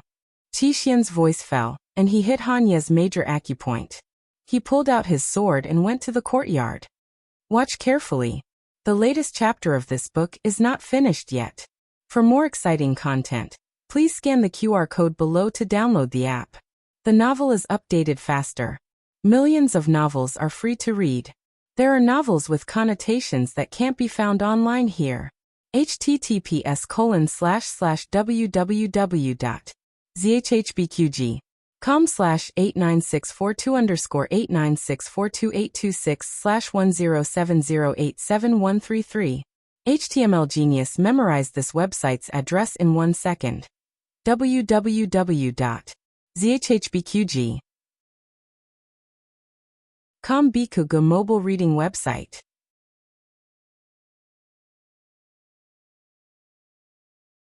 Chapter 714. The latest chapter of this book is not finished yet.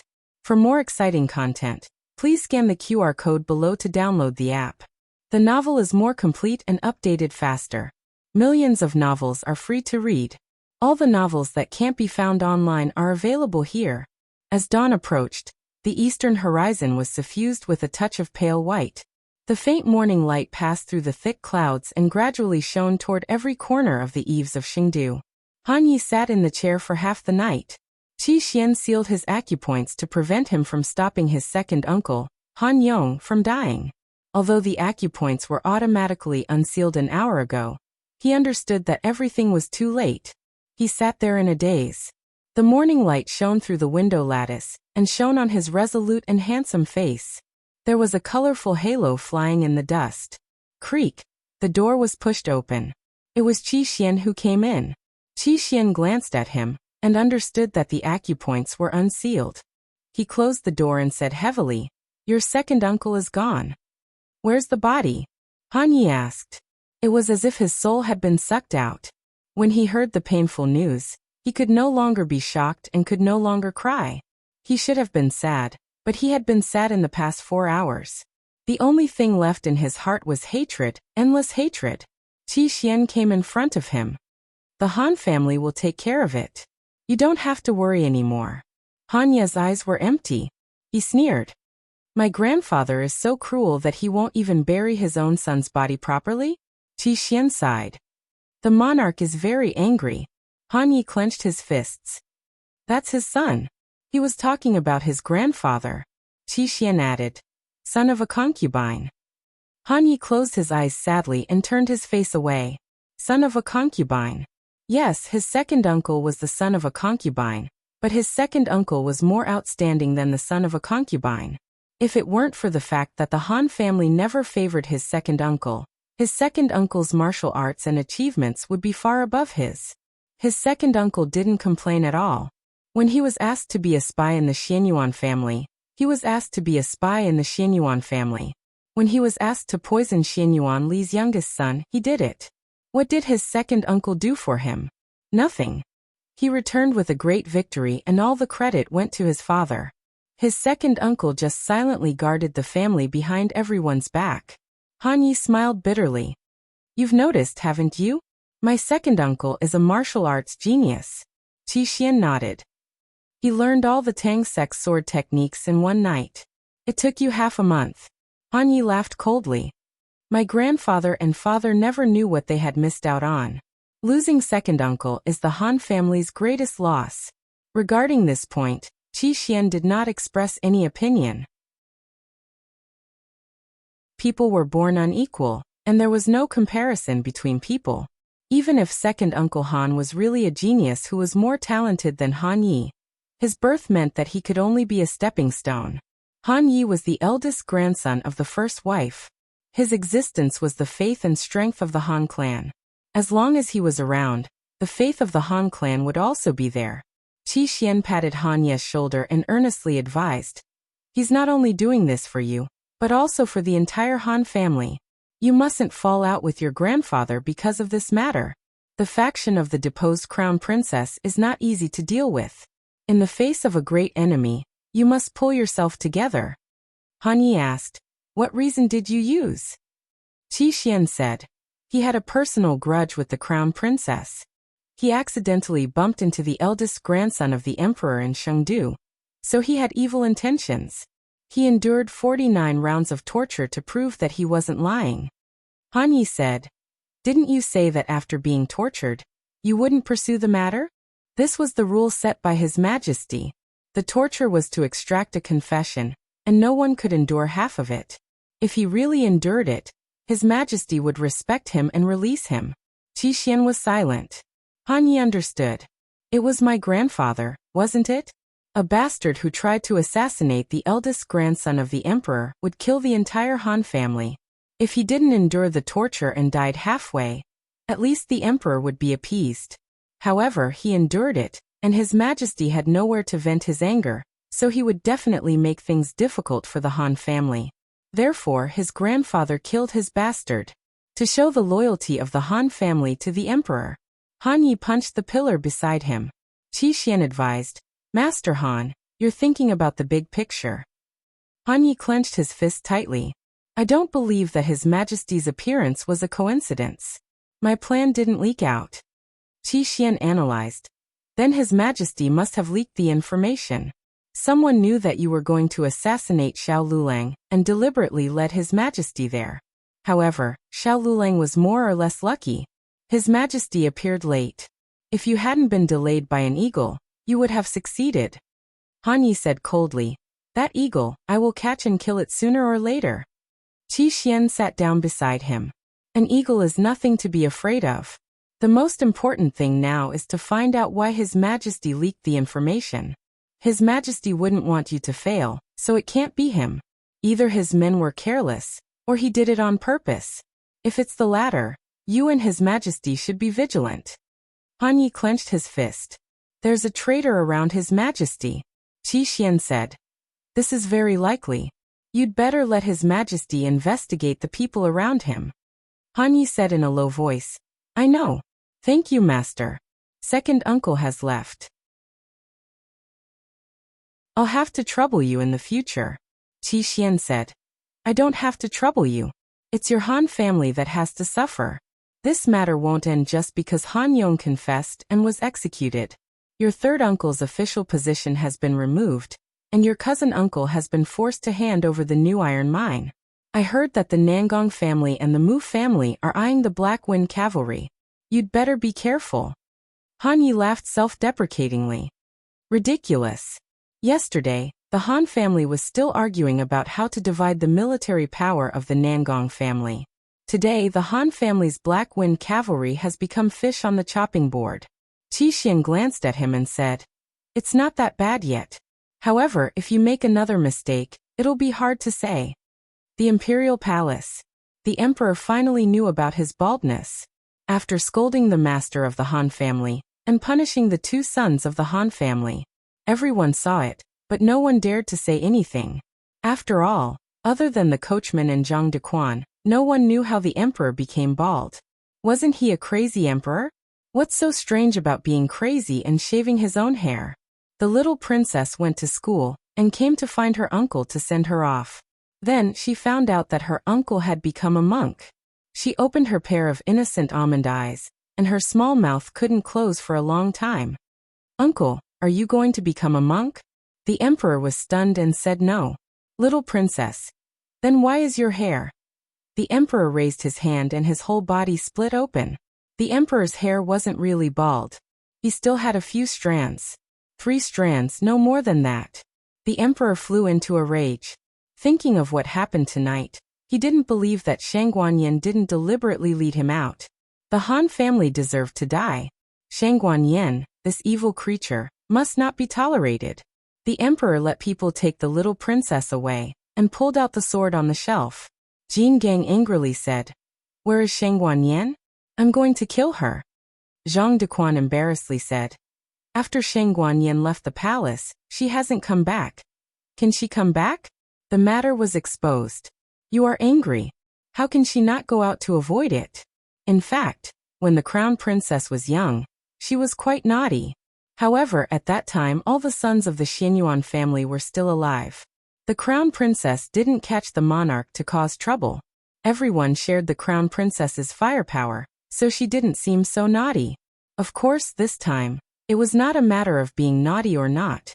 The crown princess really stepped on the lion's tail. The emperor's anger couldn't be extinguished for a while. Now it depends on whether the crown princess can hide outside. The emperor trembled and angrily shouted, Find her for me. Find her even if you have to dig 3 feet into the ground. Gu Jiao didn't go to school for a few days. This morning, Gu Jiao removed the stitches for Gu Yan.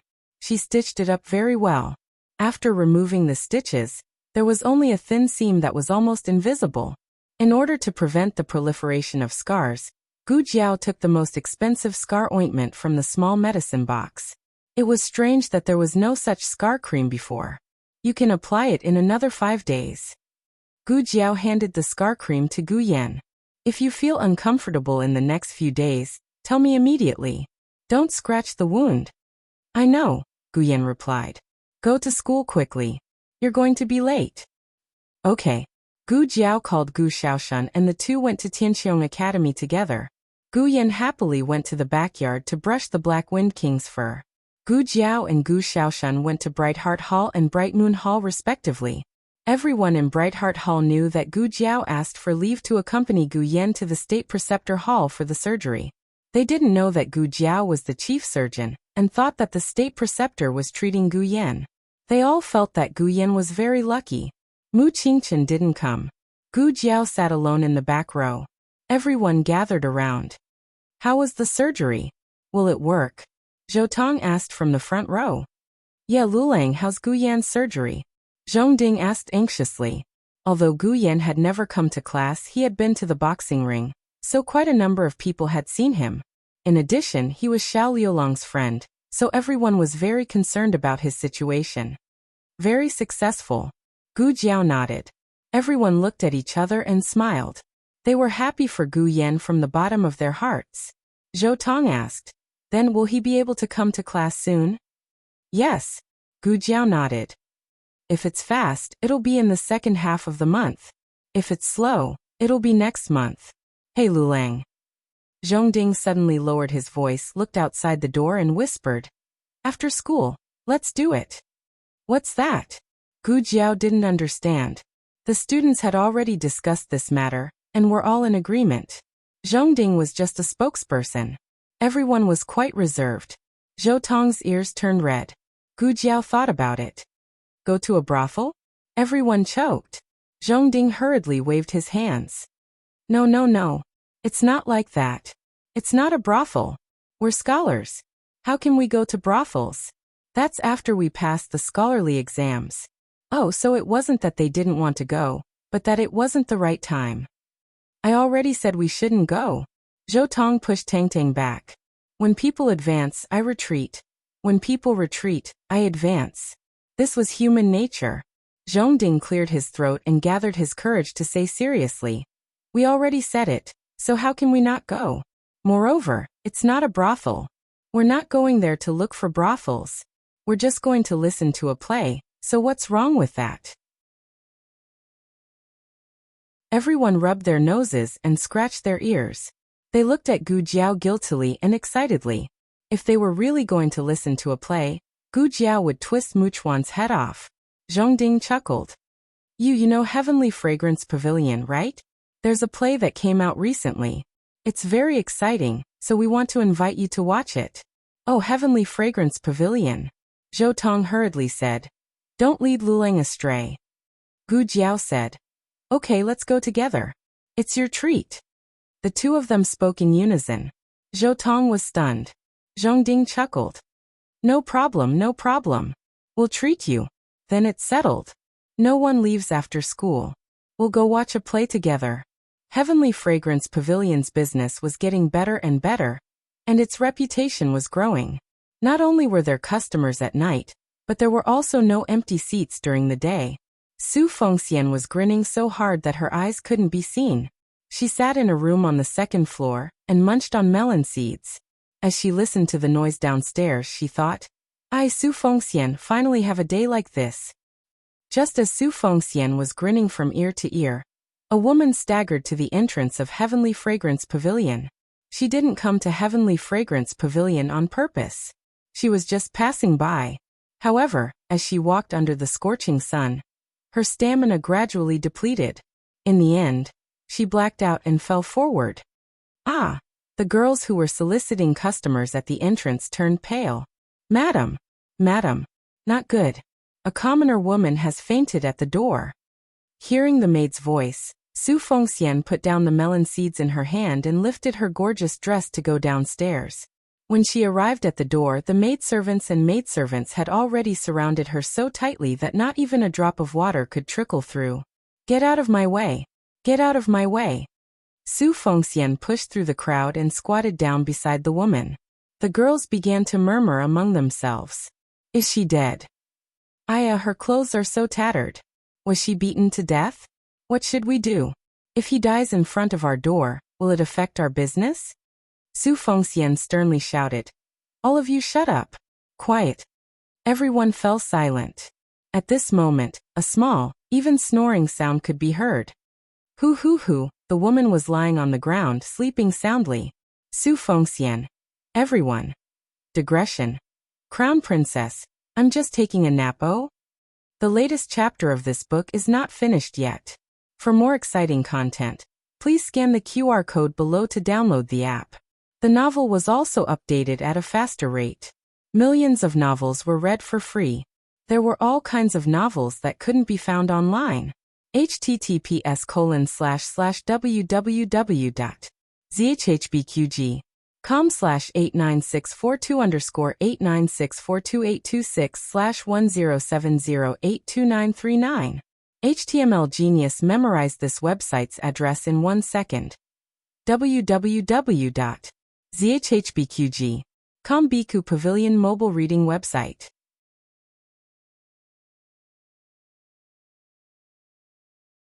Chapter 7:15. The latest chapter of this book is not finished yet. For more exciting content, please scan the QR code below to download the app. Novels are updated even faster. Millions of novels are free to read. Novels with connotations that can't be found online are all available here. The woman was lying face down on the ground. Fortunately, there was a shed in front of Heavenly Fragrance Pavilion and a blanket on the ground, so it wasn't hot or hard. Otherwise, she would have been burnt to a crisp. Su Fengxian walked forward, squatted down, and brushed away the hair on her cheek. When she saw half of the woman's face, Su Fengxian sucked in a breath of cold air. Oh my God, where did this deity come from? She had run a brothel for many years and had a few years of experience in opera houses, but she had never seen such a stunning beauty. Her clothes were a bit shabby. She was dressed like a woman again. If she wasn't a virgin, she would be at a disadvantage in terms of price. However, she couldn't resist her good looks. Some of the customers liked mature and charming women. Bring her in, Su Fengxian said to the maid. Yes. Her personal maid, Yinxing, called for a few strong female servants to carry the woman into the main hall. The second floor was full, so she could only be placed in the wing room in the backyard. Gu Qingfeng had just returned from outside. The carriage was parked in the stable next to the backyard. He walked in from the back door and saw Heavenly Fragrance Pavilion's maids and servants carrying a woman dressed like a peasant. He frowned. Stop. He was now a popular person in Heavenly Fragrance Pavilion, and he had a powerful brother backing him up. Even Su Fengxian didn't dare to confront him. Yinxing and the others smiled awkwardly and stopped. Yinxing smiled and greeted, young Master Chang. Xiaoheng borrowed Long Yi's name, and Gu Qingfeng borrowed Changjing's name. They were both good-for-nothings. Gu Qingfeng looked at the woman being carried by the female servants. He was wondering why Su Fengxian was so kind to take in a peasant woman. It turned out that she was a beauty. Yinxing laughed dryly and explained, "This lady fainted in front of our Heavenly Fragrance Pavilion. Madame Su kindly asked us to carry her in first and wait for her to wake up." Gu Qingfeng snorted. Su Fengxian wants to force a good woman into prostitution. Yinxing couldn't refute. After all, her madame's personality. I want this person. If he asked Su Fengxian to release her, Su Fengxian would definitely not agree. However, if he asked her to join his troupe, Su Fengxian should not have any objections. Originally, the current Heavenly Fragrance Pavilion was supported by his acting. Ginkgo hesitated for a while, then said, "Okay, I'll go talk to Madame first. But who knows, maybe this person doesn't know how to sing." Gu Qingfeng said firmly, "Whether she can sing or not is up to me. Before I try her out, don't touch her." This request wasn't too much. When the time came, Madame Su could also come over to watch her perform. If she couldn't sing, it wouldn't be too late to send her to receive guests. Yinxing ordered the servants to carry the woman into the side room. Gu Qingfeng had a show tonight, so he had to prepare for it now. As soon as he left, Ginkgo immediately ordered the 4 maidservants in the house. "You guys keep an eye on her. Remember to report to me when she wakes up. Don't let her escape." If they escaped, Madame would skin them alive. One of the maidservants patted her chest and said, "Miss Ginkgo, don't worry. We'll definitely keep an eye on her. We won't let her take half a step out of the house." In the evening, Tianxiong Academy let out classes. Zhong Ding and Zhou Tong's group of 8 met up with Gu Jiao and Gu Xiaoshan at the entrance of the courtyard. They had even prepared the carriages, a total of 3. As for the other 6 people, 3 of them each took a carriage. Zhong Ding, Zhou Tong, Gu Jiao, and Gu Xiaoshan took one. Just as Zhou Tong stood beside the carriage and motioned for Gu Jiao and Gu Xiaoshan to get on the carriage first, Yuan Xiao and Zhao Wei came out with their bags of books. Yuan Xiao was from Bright Maple Hall, while Zhao Wei and Gu Xiaoshan were from Bright Moon Hall. When the 2 of them saw that Gu Jiao and the others were about to go out, they walked towards Gu Jiao in unison. Yuan Xiao asked, "Lulang, where are you going?" Gu Jiao said frankly, "To Heavenly Fragrance Pavilion." Yuan Xiao was stunned. Heavenly Fragrance Pavilion? Why are you going to that kind of place? No, what was so strange about this kid going to that kind of place? He went to a brothel on his first day in Xingdu, okay? Yuan Xiao said bitterly. Didn't we agree last time that you have to take us with you if you go to have fun? Gu Jiao. I'm not going to have fun. Zhong Ding cleared his throat. Ahem, that's a theater, not a brothel. Yuan Shao snorted. Same thing. There were theaters in Chengdu that were purely for entertainment, but it was definitely not Heavenly Fragrance Pavilion. Heavenly Fragrance Pavilion used to be a brothel. It just changed its signboard and took in a theater troupe to continue doing business. Are you going? Yuan Shao tugged at Zhao Wei's sleeve, trying to find an ally for himself. Zhao Wei said sanctimoniously. That's not very good. We're all scholars and shouldn't linger in brothels. As he spoke, he changed the topic. But Lulang is still young and unfamiliar with this place. If he insists on going, we should do our part as hosts. Gu Jiao. Zhao Wei, you don't seem to be from Chengdu, right? You're from Yin Kingdom. Zhao Wei stammered to Yuan Shao. You're from Chengdu, do you entertain him? Yuan Shao puffed out his chest. Sure. Because of their participation, Zhou Tong and Zhong Ding couldn't win, and had to go to the other two carriages. After getting into the carriage, Zhao Wei looked at Gu Xiaoshen strangely and asked, You're going too? Gu Xiaoshen nodded. Yes, Lulang said he would take me to see it. Yuan Shao patted him on the shoulder meaningfully. Liulong's fellow countryman is my fellow countryman. You can count on me for everything. I guarantee you'll be satisfied. Gu Xiaoshuan's face was blank, as if something was wrong. After the carriage drove for a while, Zhao Wei suddenly whispered, Hey, have you heard? Something happened to the Han family.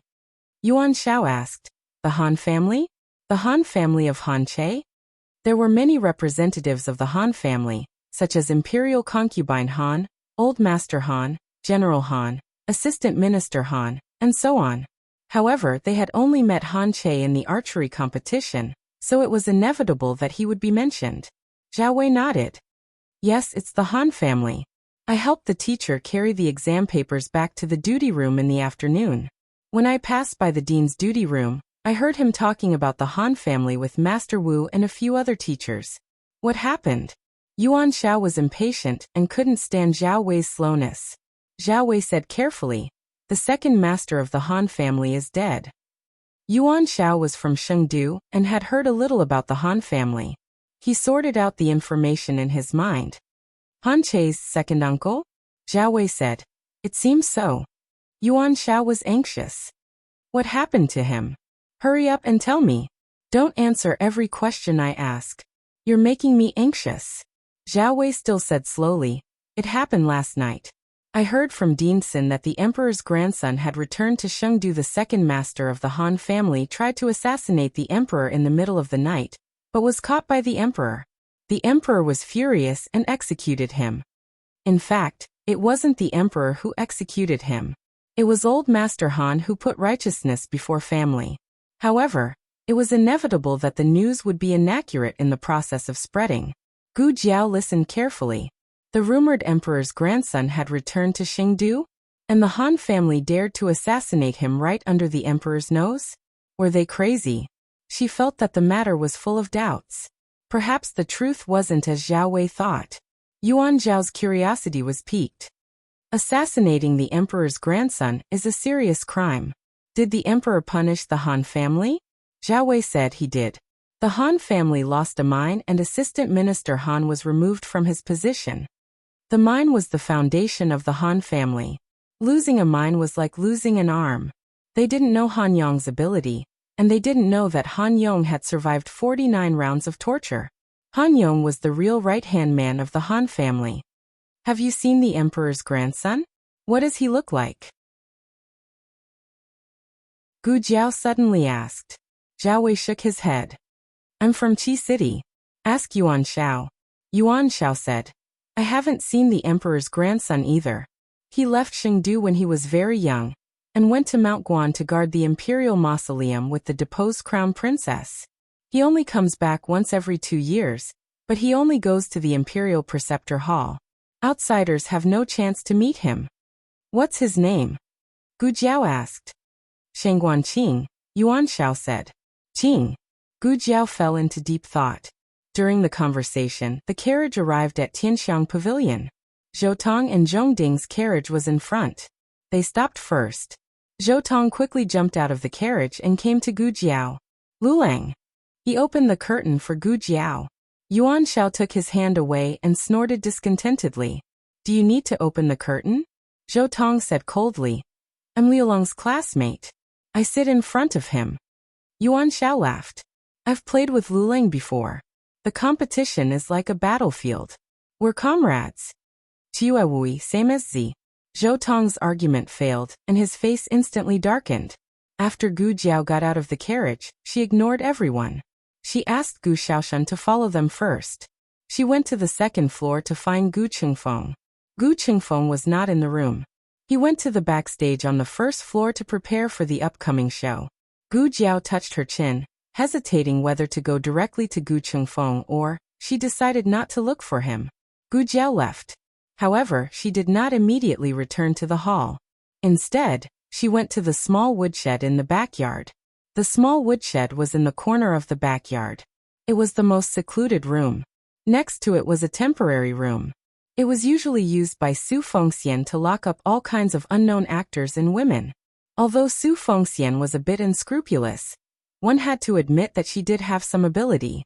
Su Fengxian had a small gold jar. It was all obtained from exploiting actors and women. Gu Jiao saw her bury it under the banyan tree outside the woodshed last time. Gu Jiao had been eyeing Su Fengxian's gold for a long time. There were too many guests at the moment. Su Fengxian did not have time to care about the backyard. Gu Jiao wanted to dig out her gold. Su Fengxian was a cautious person. The color of the soil after digging would be different from the undug areas. Therefore, Su Fengxian planted a small flower garden here and dug up the ground every few days. It was impossible to tell which areas were newly dug. Gu Jiao did not care. She dug from the beginning to the end. She did not believe that she could not dig it out. Gu Jiao took out a dagger and began to dig. She turned herself into a small excavator. She dug a hole, but there was nothing. She dug another hole, but there was nothing. Gu Jiao did not believe it. She moved her numb legs to the side and continued to dig. As she dug, she vaguely felt that something was wrong. It was as if someone was staring at her. She turned her head strangely and saw a woman dressed like a commoner. She was so beautiful that it was suffocating. The woman squatted on the ground. She was holding half of a big and red watermelon that had been iced in her left hand, and a copper spoon in her right hand. Gu Jiao was digging. She was digging for the watermelon. She puffed up her cheeks and slurped the food while watching Gu Jiao dig the soil. Gu Jiao was speechless. Kanglin Women's Academy. Xiao Heng came out of Linglong Pavilion and went to Lingbo Academy. He was going to pick up little Jing Kong from school. Together with Shi Yi, he was going to send little Jing Kong to Teacher Chung for tutoring. Other than little Jing Kong, his new deskmate, the little princess, was also going to be tutored today. Xiao Heng wrote on the paper, "Sorry to trouble you, Teacher Chung. I may come back later to pick him up." Teacher Chung smiled. "It's okay. I'll take him to dinner." After saying goodbye to Teacher Chung, Xiao Heng sat in the carriage. The driver looked around and asked softly, "Young master, where are we going?" "To the outer city," Xiao Heng said. The driver was stunned and asked softly, "Young master, has no one been watching us recently?" Xiao Heng had been closely watched by the Han family, so he did not dare to go anywhere. He was afraid that the Han family would find out that he was related to Gu Jiao. However, something big happened to the Han family today. The people sent by the Han family to watch them were all removed. The Han family was in trouble because Second Master Han tried to assassinate the eldest imperial grandson. The eldest imperial grandson, His Highness. These were the words that Zhang Dequan shouted at the night sky last night. Who was Zhang Dequan calling? Was the eldest imperial grandson nearby at that time? Was he also assassinated? Or Xiao Heng did not dare to think further. He urgently needed to find out what happened last night. He needed an answer. The driver asked softly, "Young master, where are we going in the outer city?" Xiao Heng's eyes were deep. Tianxiang Pavilion. The latest chapter of this book is not finished yet. For more exciting content, please scan the QR code below to download the app. The novel is updated faster. Millions of novels are free to read. There are all kinds of novels that you can't find online. https://www.zhhbqg.com/89642_896428226/1070690027. HTML Genius memorized the website's address. www.zhhbqg.com Biku Pavilion's mobile reading website.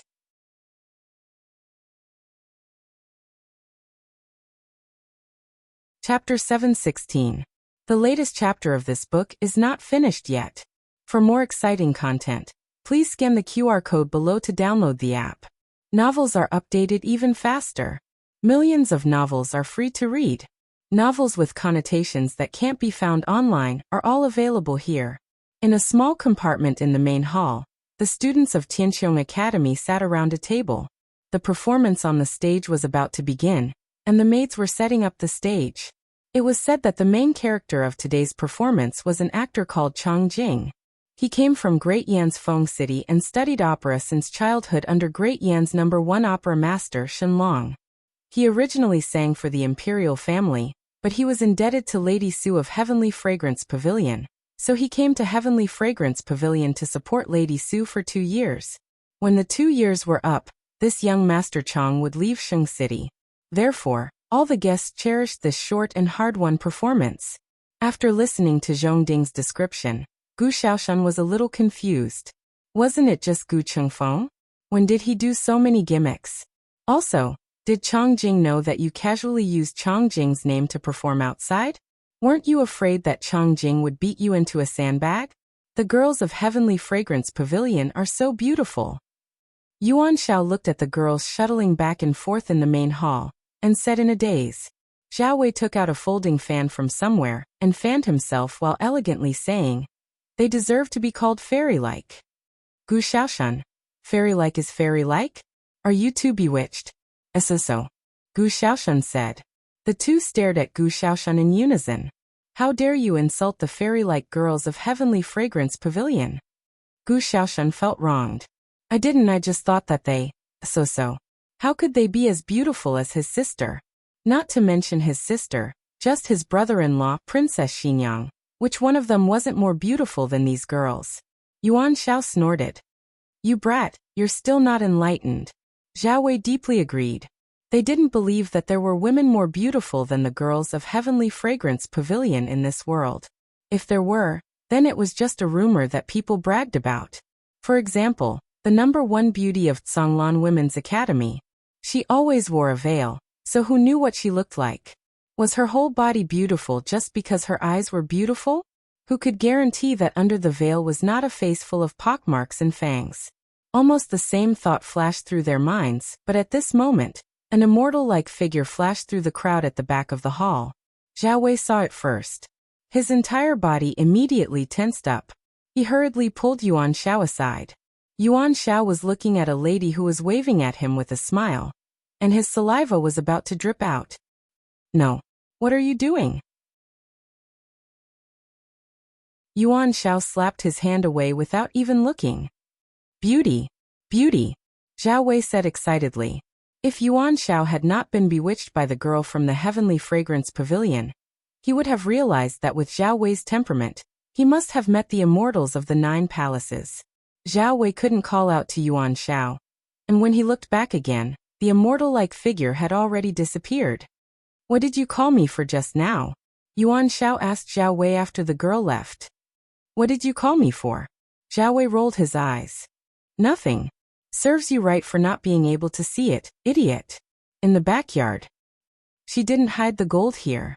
The girl scooped up a spoonful of cold and delicious watermelon and stuffed it into her mouth. She said vaguely. I saw her change the location. Gu Jiao looked at her, then looked at the special room behind her. There were a few rough servants lying on the floor of the room. It seemed that she had knocked them out. She wondered where she had gotten the watermelon. It looked like it was especially delicious to relieve the heat. The girl said again, I'll tell you where the gold is hidden. You dig it out and give me half. Gu Jiao said, I can dig it out myself. The girl said, she comes every hour to check on her gold. She'll be here in an hour. Gu Jiao looked at the small flower bed that she had dug out, and seriously considered the possibility of not being seen through by Su Fengxian. The result was 0. Okay, deal. Gu Jiao said. The girl ate the watermelon and pointed to a place for Gu Jiao. There, it's there. Gu Jiao dug in the direction she pointed. Sure enough, it didn't take long before her dagger touched something hard. Gu Jiao was overjoyed. She dug a few more times and finally dug out Su Fengxian's gold jar. The girl put the spoon into the watermelon and freed one hand. My share. Gu Jiao took out a gold ingot from the jar, broke off a piece and handed it to her. Here, your piece. The girl was speechless. After Xiaoheng arrived at Tianxiang Pavilion, he didn't go straight to Gu Chengfeng's room on the second floor. He used Xiaojiu to keep in touch with Gu Chengfeng and knew when he would be performing on stage. Today was the day he would be performing. He planned to go backstage from the back of the hall. Halfway there, he realized that he was thinking about this and even forgot to put on his mask. He hurriedly took out the mask from his wide sleeve and put it on. As soon as he put it on, he saw Prince Ming coming from the other side of the corridor. Prince Ming also came to watch the opera. This was Xiaoheng's first reaction. Soon, he felt that something was wrong. Prince Ming came to watch the opera right after the Han family was in trouble. He didn't seem to be such a brainless person. So, he had a motive. Was he trying to get information or something else? If Prince Ming went backstage, Xiaoheng wouldn't be able to go. Although he was dressed as a man today, if Prince Ming was here, it would be inconvenient for him to talk to Gu Chengfeng. As for spying on Prince Ming, it was unnecessary. Gu Chengfeng was backstage and he would be spied on. Xiaoheng decided to wait for him in Gu Chengfeng's room. After he went upstairs, he sat in the room for a while. The room was very hot and stuffy. He couldn't open the window facing the street in case someone looked in from the shop opposite. He had to open the back window. The back window of Gu Chengfeng's room faced the small garden in the backyard. As soon as Xiaoheng opened the window, he saw a familiar figure. Xiaoheng went downstairs without thinking. Su Fengxian buried more than one pot. Gu Jiao continued to dig. Since they were all ill-gotten gains, Gu Jiao had no qualms about digging. She changed her digging tool to a small shovel and dug more smoothly. She didn't notice Xiaoheng coming over. On the other hand, this actually reflected one thing, and that was that she had extreme trust in Xiaoheng in her heart. If there was any aura that could make Gu Jiao feel danger, Gu Jiao's body would follow the instincts of a killer and make a killing reaction faster than her brain. Xiaoheng hadn't seen her for more than half a month. The last time he saw her was on the day of the martial arts competition with the Shaolin monks. The Shaolin monks injured many of Gu Jiao's companions. Gu Jiao found out that the mastermind was Han. Hence, the two of them worked together to put Han in a gunny sack. After that, he sent Gu Jiao to the south inner city gate. Since then it has been now. Many things have happened during this time. She first went to Mount Guan and chased after the crown prince's brocade guards. She returned after 7 days. After returning to Chengdu, she went to the palace and killed Nangong Li. After that, it was Gu Yan's surgery. One thing after another, Gu Chengfeng talked about it casually on the note, but how could he really be at ease? Seeing her digging for gold without a care, he was angry and amused. Did she know what she had done? Did she know who she had offended? Did she know how much she had messed up the situation in Chengdu? Nangong and the Han family were in a mess, but she still had time to dig for gold. Gu Jiao dug very seriously, until a tall shadow loomed over them. Gu Jiao frowned. You're blocking my light. Oh, is that so? An indifferent voice sounded from above Gu Jiao's head. Gu Jiao's hand trembled, and the shovel in her hand fell to the ground. Xiaoheng looked at her dangerously. He had to settle accounts with her today and teach her a lesson. Otherwise, she would be so lawless in the future and not take her own safety seriously.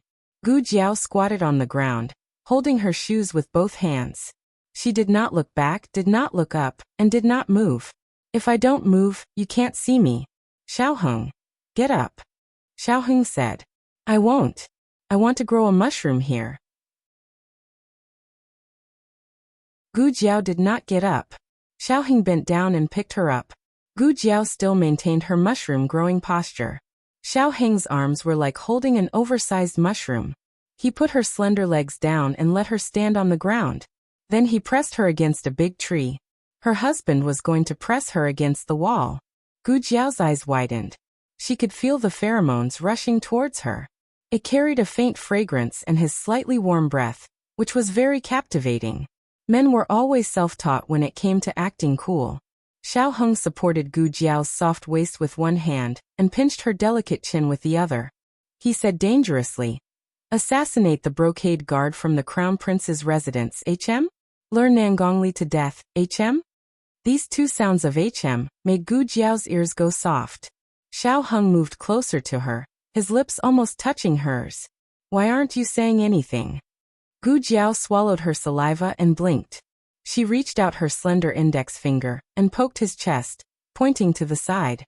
Xiao Heng turned his head to look, and saw that there was a woman holding half a watermelon in the small flower bed. The woman stood next to a peony, making the peony pale in comparison to its beauty.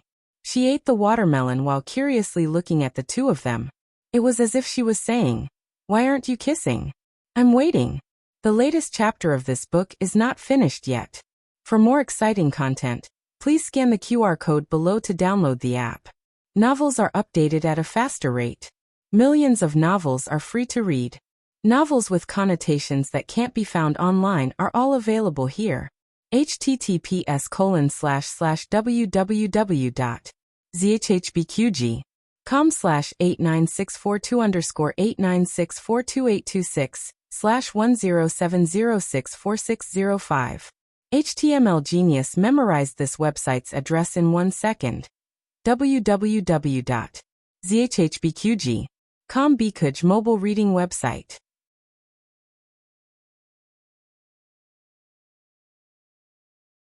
Chapter 717. The latest chapter of this book is not finished yet. For more exciting content, please scan the QR code below to download the app. Novels are updated at a faster rate. Millions of novels are free to read. Novels with content that can't be found online are all available here. Xiao Heng never expected that there would be another person here. He thought about how his cool and arrogant actions from beginning to end might have been watched by this woman who was eating watermelon. His handsome face flushed red in an instant. Like a paper tiger that had been punctured, he deflated with a whoosh and could no longer act pretentious. Usually, in this kind of situation, the person who caught the act and the person who caught the act would be equally embarrassed. However, the woman was not embarrassed. Gu Jiao was also not that embarrassed. She had always adhered to the principle that if she was not embarrassed, it was others who were embarrassed. Thus, in the end, Xiao Heng bore everything by himself. His face was red all the way to his ears. Even his slender neck was suffused with a thin layer of rouge. Xiao Heng experienced a large-scale social death scene, and wished that he could lose his memory on the spot. However, compared to his embarrassment, he had more important things to worry about. What he said to Gu Jiao just now, about assassinating the brocade guards from the Crown Prince's residence and luring Nangongli to death. He wondered if this person heard it. These were not small secrets, and they could bring about a fatal disaster. "I think our situation is not good," Xiao Heng whispered to Gu Jiao. "Indeed." Gu Jiao's expression turned serious. "Su Fengxian is coming." "Xiao Heng, are you sure this is the main point?" There were a total of 3 pots of gold. Gu Jiao had one in her left hand, one in her right hand, and one on her head. Just as she was about to leave the crime scene with the stolen goods, Yuan Xiao came out to find her. Before he arrived, his voice arrived first. "Lulang. Lulang, where are you?"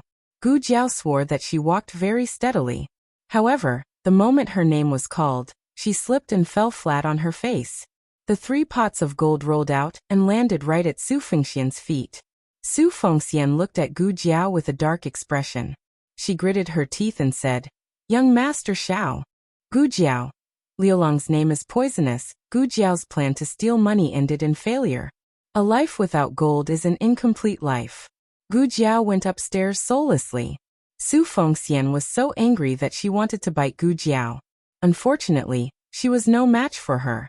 Although Gu Jiao could beat Su Fengxian in a fight, she couldn't openly snatch it from her. After all, the two of them were considered half-partners now. Xiao Heng also planned to go upstairs. Xiao Heng had been to Heavenly Fragrance Pavilion before, and he was still Long Yi. He was Gu Qingfeng's friend, so Su Fengxian treated him with some courtesy. Su Fengxian didn't stop him from going anywhere. However, the woman holding the watermelon also silently followed behind Xiao Heng. "Stop right there!" Su Fengxian shouted. She couldn't afford to offend those two little ancestors, but how could she not handle a woman she picked up from the roadside? She rolled up her sleeves and angrily said, "You're awake, right? If you're awake, then work for me." The woman holding the watermelon moved to Xiao Heng's side to hide. Xiao Heng frowned and looked at her. He didn't know if she heard what he said just now. He decided to take her away first, and let her go after figuring things out. "She's coming with me," Xiao Heng said to Su Fengxian. The woman bit the spoon and stopped eating. Stars flashed in her eyes as she looked at Xiao Heng. Su Fengxian had one hand on her waist and the other holding a handkerchief pointed at Xiao Heng and Gu Jiao, who had already gone upstairs. "Don't go too far. It's fine if you steal the gold, but what? You still want to kidnap her?" Xiao Heng calmly said. "She's not from Heavenly Fragrance Pavilion. No one from Heavenly Fragrance Pavilion would dress like this." Su Fengxian choked. Then, Xiao Heng calmly said, "Heavenly Fragrance Pavilion has many guests today. I heard that people from the Crown Prince's residence are also here. The Crown Prince is the best at upholding justice. If he finds out that you forced a woman into prostitution, can your Heavenly Fragrance Pavilion continue to operate?" As soon as he finished speaking, the woman cooperatively raised her chin. Su Fengxian was speechless. The woman was brought upstairs by Xiao Heng. Su Fengxian was annoyed. The gold was saved, but the beauty in his hands had flown away. This beauty's beauty was already unparalleled in the world when she fainted. When she woke up, she was even more beautiful than the 9 celestial goddesses. What a pity, what a pity! Gu Jiao didn't find it strange that Xiao Heng brought the woman over. After all, she had heard the secret just now. He had to make sure that she wouldn't leak the information before letting her go. After the woman entered the room, she didn't show any guilt or uneasiness. The play in the main hall began. The location of Gu Qingfeng's room was special. There was a medium-sized balcony. Sitting on the balcony, one could overlook the entire stage. The angle was quite good. The woman carried the watermelon to a stool on the balcony and sat down. Gu Jiao realized that the watermelon in her hand was no longer the same half as before. It was a brand new half. It was red and there were even ice shards on it. It looked especially sweet and delicious. Gu Jiao looked at Xiao Heng. When did she take another half of the watermelon? Xiao Heng indicated that he didn't know either. He walked in front and she followed behind. He didn't notice that she had left. However, just now, there were 2 servant girls who each carried 2 large trays covered with cloth and brushed past them. Could it be that she had stolen it from him at that time? Not only did she steal it, but she also put the half of the watermelon that she had eaten into the cloth. She really didn't know which unlucky person would eat that empty half of the watermelon. The unlucky person was Prince Ming. She sat on the balcony and dug into the watermelon. Her back was facing Xiao Heng and Gu Jiao.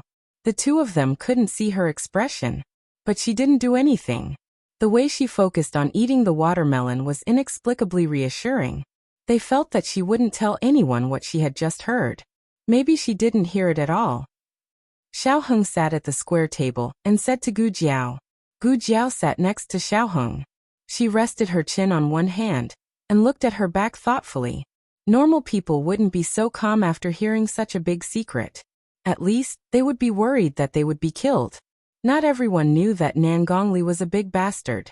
Everyone in Chengdu thought that Nan Gongli was a good person. Then they would naturally become evil if they killed a good person.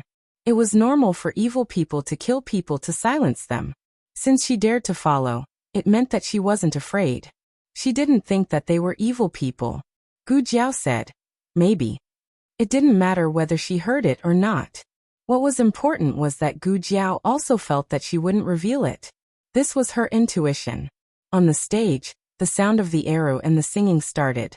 The voices of the entire Tianxiang pavilion were drowned out.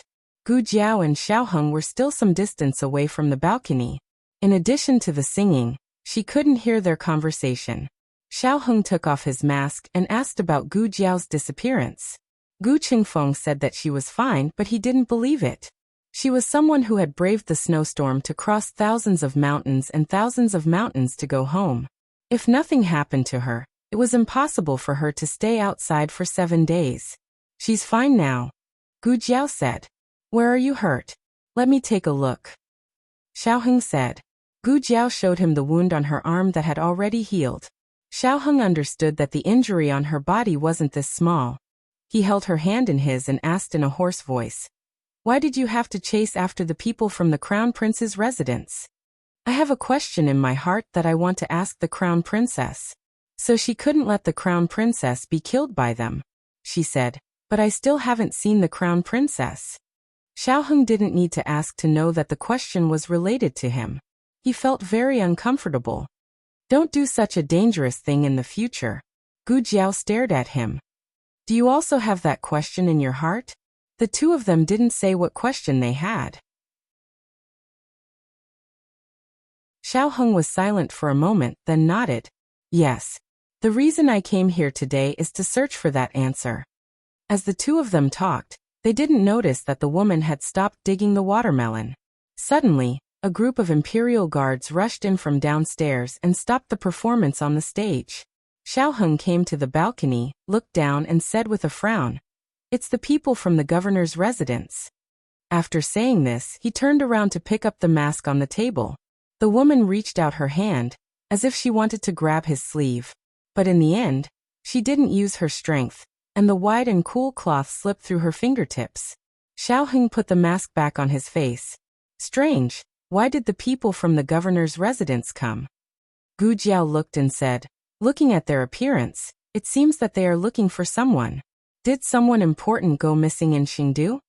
The person who could make the governor's residence come out to look for was not an ordinary important person.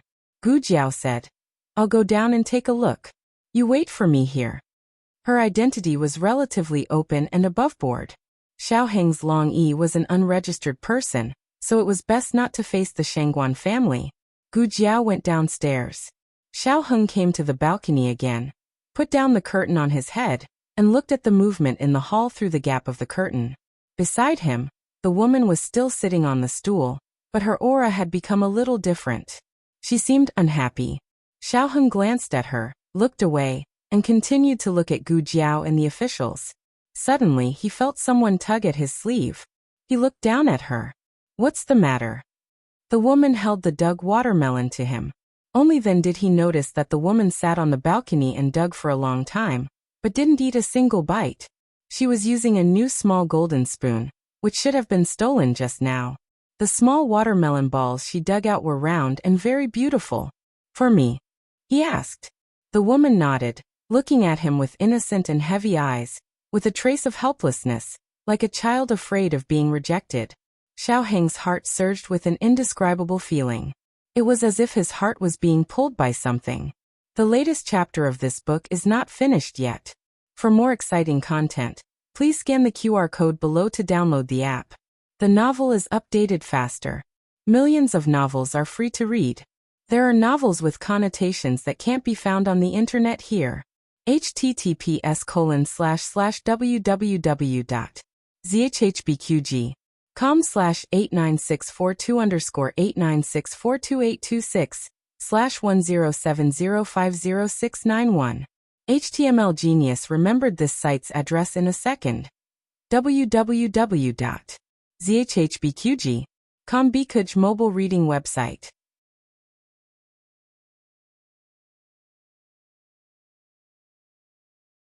Chapter 718. Please scan the QR code below to download the app for more interesting content. Novels are updated at a faster rate. Millions of novels are free to read. Novels with a deeper meaning that could not be found on the internet can be found here. The arrival of the governor interrupted the drama that had reached its climax. The guests complained one by one. However, the governor came with an official document, and the reason was open and aboveboard. Even someone like Commandery Prince Ming did not dare to openly ask them to leave. Prince Ming sat in one of the rooms on the first floor. He was displeased. What's going on? Why are people from the imperial government here? Could it be that they sense this prince's movements? His trusted guard said. I don't think so. We have been very careful. Moreover, we did not do anything wrong. It is not the imperial government's turn to intervene. That's right. I am just waiting for someone. The timing was not right. Who would believe that he came to the opera house to do something when such a big thing happened to the Han family? They would probably think that he was here to flirt with women. Prince Ming was distressed. Will the person that father mentioned really appear? Why is there still no news after waiting for so long? His trusted guard said. Why don't I escort you out first and come back after the imperial government's people leave? Prince Ming frowned. What if that person comes? His trusted guard said. Don't be afraid even if he comes. The imperial government is investigating people in Tianxiang Pavilion. He can't enter. I will keep an eye on the opposite side. If I see someone suspicious, I will go and talk to him. Prince Ming was a little tempted. However, he hesitated and shook his head. Father has reminded me that the person is a rare expert. He wants me to bring him back to the Crown Prince's residence personally. I can't let him fall into the hands of other forces. Forget it. I won't go far. If he comes, inform me. Yes. His trusted bodyguard opened the door and was alert to the movements outside. At this moment, the people from the capital office were inspecting every guest. They should be making sure that they did not have any traces of disguise. They checked both men and women. Strange. Prince Ming did not have much experience in anti-reconnaissance. He did not know that he should wear a mask and a bamboo hat. He could only try to reduce his presence and leave through the back door. However, when he reached the backyard, a group of soldiers rushed in from the back door. Prince Ming's expression changed. He quickly ran back to a tea room in the main hall. What the hell? Why are people from the rearguard commandery here? Prince Ming secretly clenched his fists. The rearguard commandery was a military yamen that directly took orders from the monarch. It had the right to command the army of the Great Yin Kingdom. The transfer of its official position did not need to go through the cabinet. It was directly appointed by the monarch. In the previous dynasty, there was no rearguard commandery. It was a yamen established by the current monarch of Great Yin in order to enhance his absolute status in the imperial court. The commandant was Wang Xian's younger brother, Wang Ren. The one who came today was Wang Ren's son, Wang Su. He held the position of Commandant Guan in the rearguard commandery, and was mainly in charge of personnel entering and leaving Chengdu. Wang Su rode on his horse and commanded the two groups of soldiers beside him. You guys guard the door. Don't even let a fly out. You guys come with me. Looking for her again? Who was he looking for? When the governor came, Commandery Prince Ming was not sure who was behind this. However, since the rearguard commandery had been dispatched, it must be his grandfather who was looking for someone. Commandery Prince Ming also remembered that Wang Su was ordered to guard the imperial mausoleum a few years ago. It was said that he even taught the emperor's grandson martial arts in the imperial mausoleum. However, the emperor's grandson was a cripple and could not learn anything. Commandery Prince, there's a cellar here. His confidant found a secret cellar in the tea room. Commandery Prince Ming's eyes lit up. He quickly hid in the cellar with his confidant. Gu Jiao went downstairs and went to the cubicle in Tianqiong Academy. Yuan Shao hurriedly said, Lulang, where did you go? You've been gone for so long. I couldn't find you anywhere. Gu Jiao said without changing her expression. Oh, I went to the toilet. Zhao Wei asked, did you go to the toilet? The opera was already halfway through. Lulang. Gu Shaoshan pulled out a chair and gestured for Gu Jiao to sit. He knew that Gu Jiao had gone to look for Gu Chengfeng. However, he did not know why his sister was gone for so long while Gu Chengfeng was performing on stage. Gu Jiao sat down next to Gu Shaoshan. She took out a coquettish peacock mask and put it on. Everyone was almost blinded by her actions. What are you doing? Yuan Shao looked at her as if she was an idiot. Gu Jiao said seriously, I'm worried that they will be blinded by our beauty. Yuan Shao, everyone. Gu Shaoshan moved closer to Gu Jiao's ear and asked in a volume that only the two of them could hear. Sister, who are they looking for? Are they looking for Gu Chengfeng?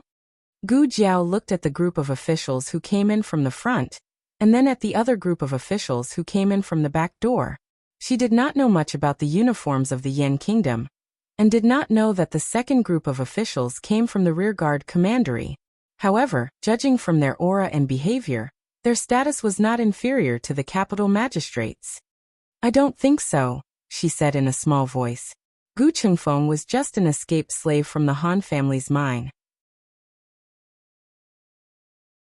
If they wanted to catch him, it would be the mine's private soldiers.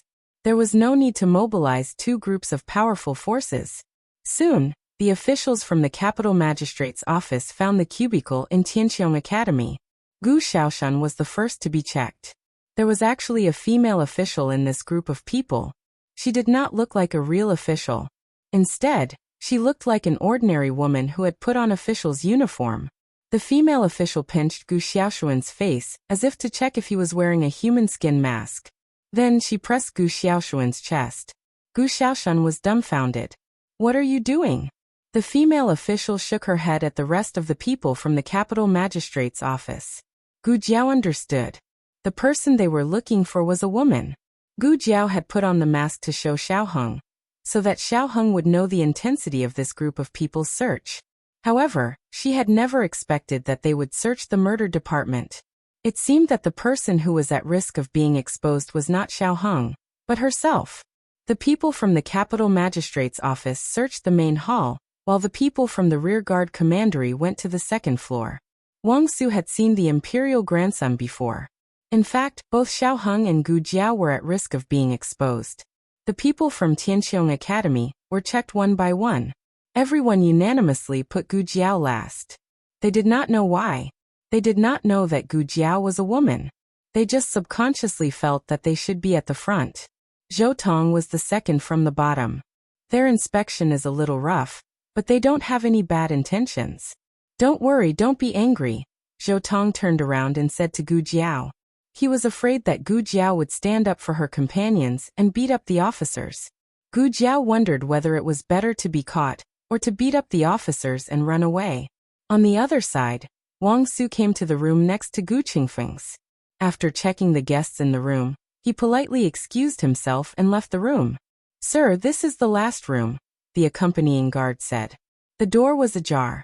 People who were skilled in martial arts could identify people by listening.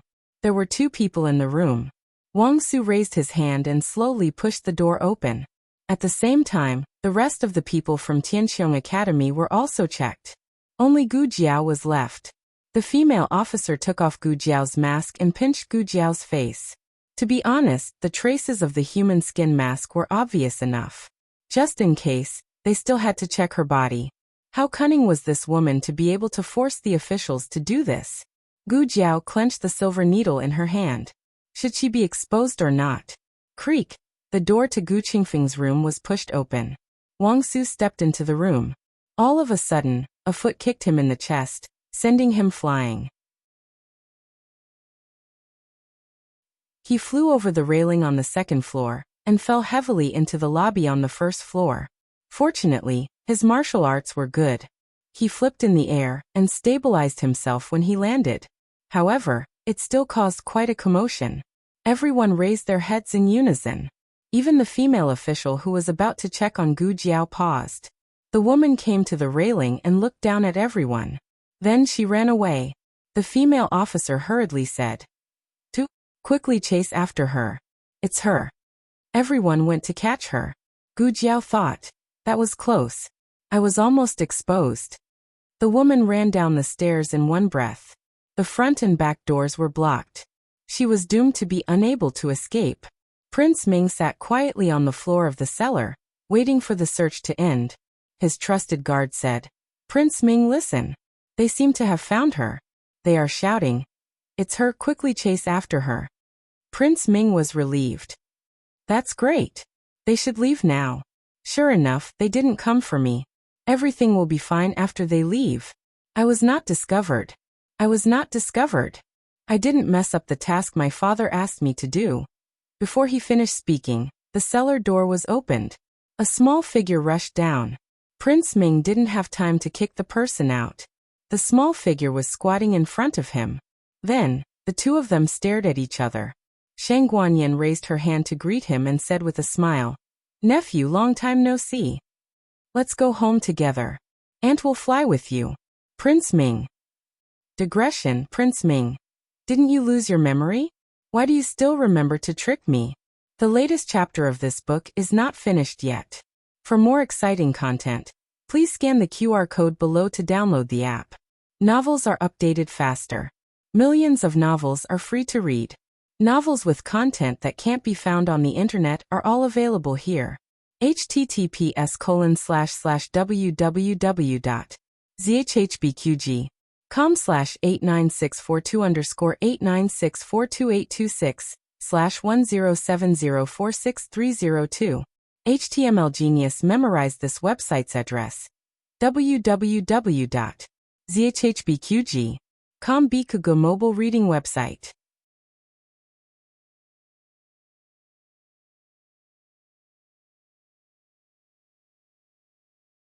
Chapter 719.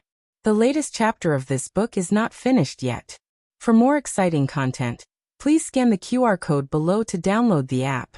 Novels are updated faster. Millions of novels are free to read. Novels with content that can't be found on the internet are available here. Shang Guanyin was taken away by the people of Rearguard Commandery along with Commandery Prince Ming.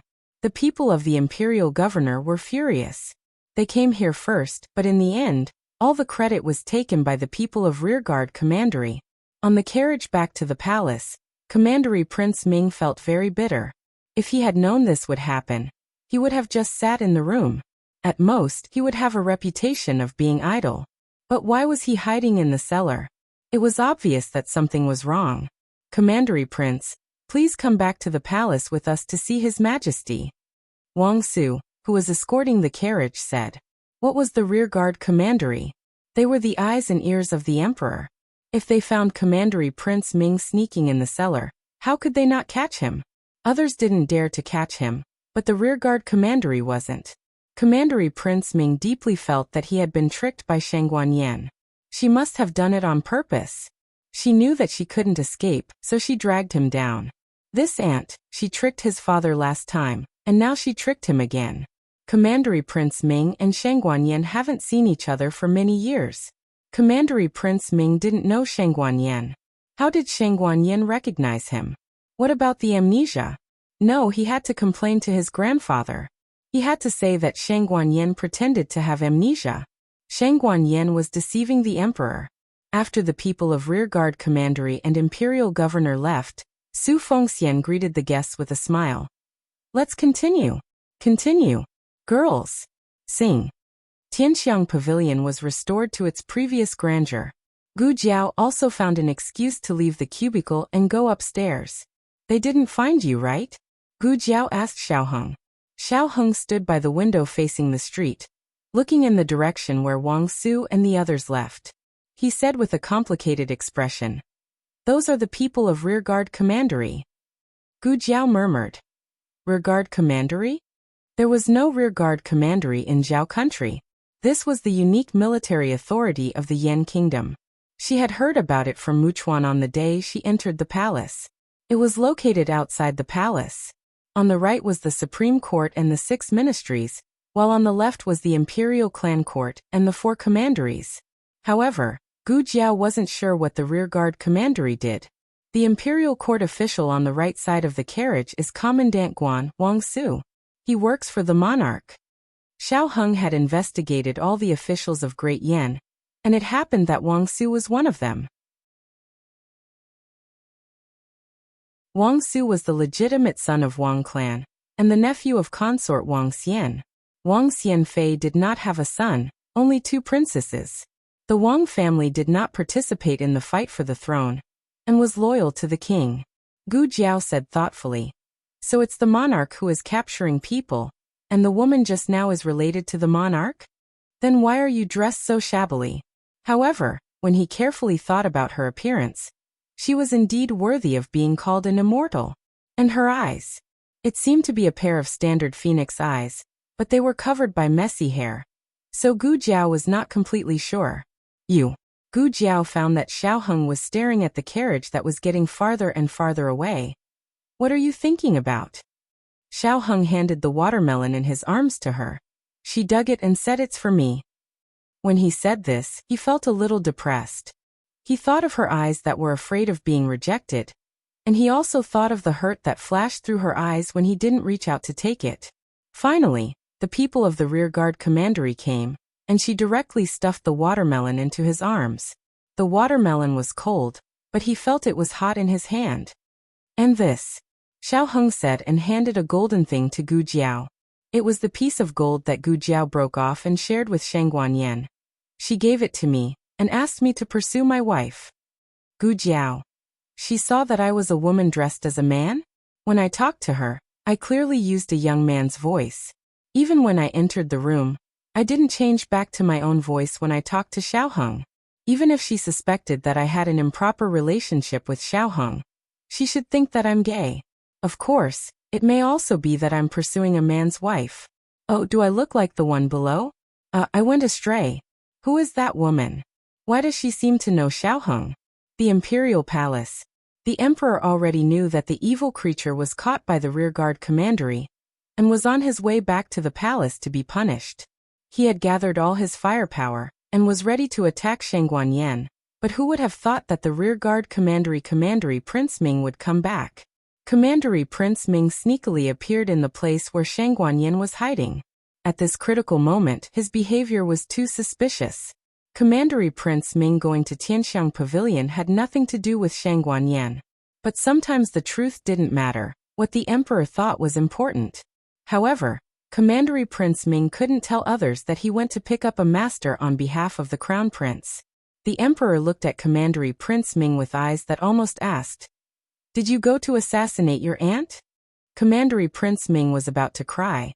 "You didn't announce to the public that my aunt was missing." "How could I know?" The emperor nodded.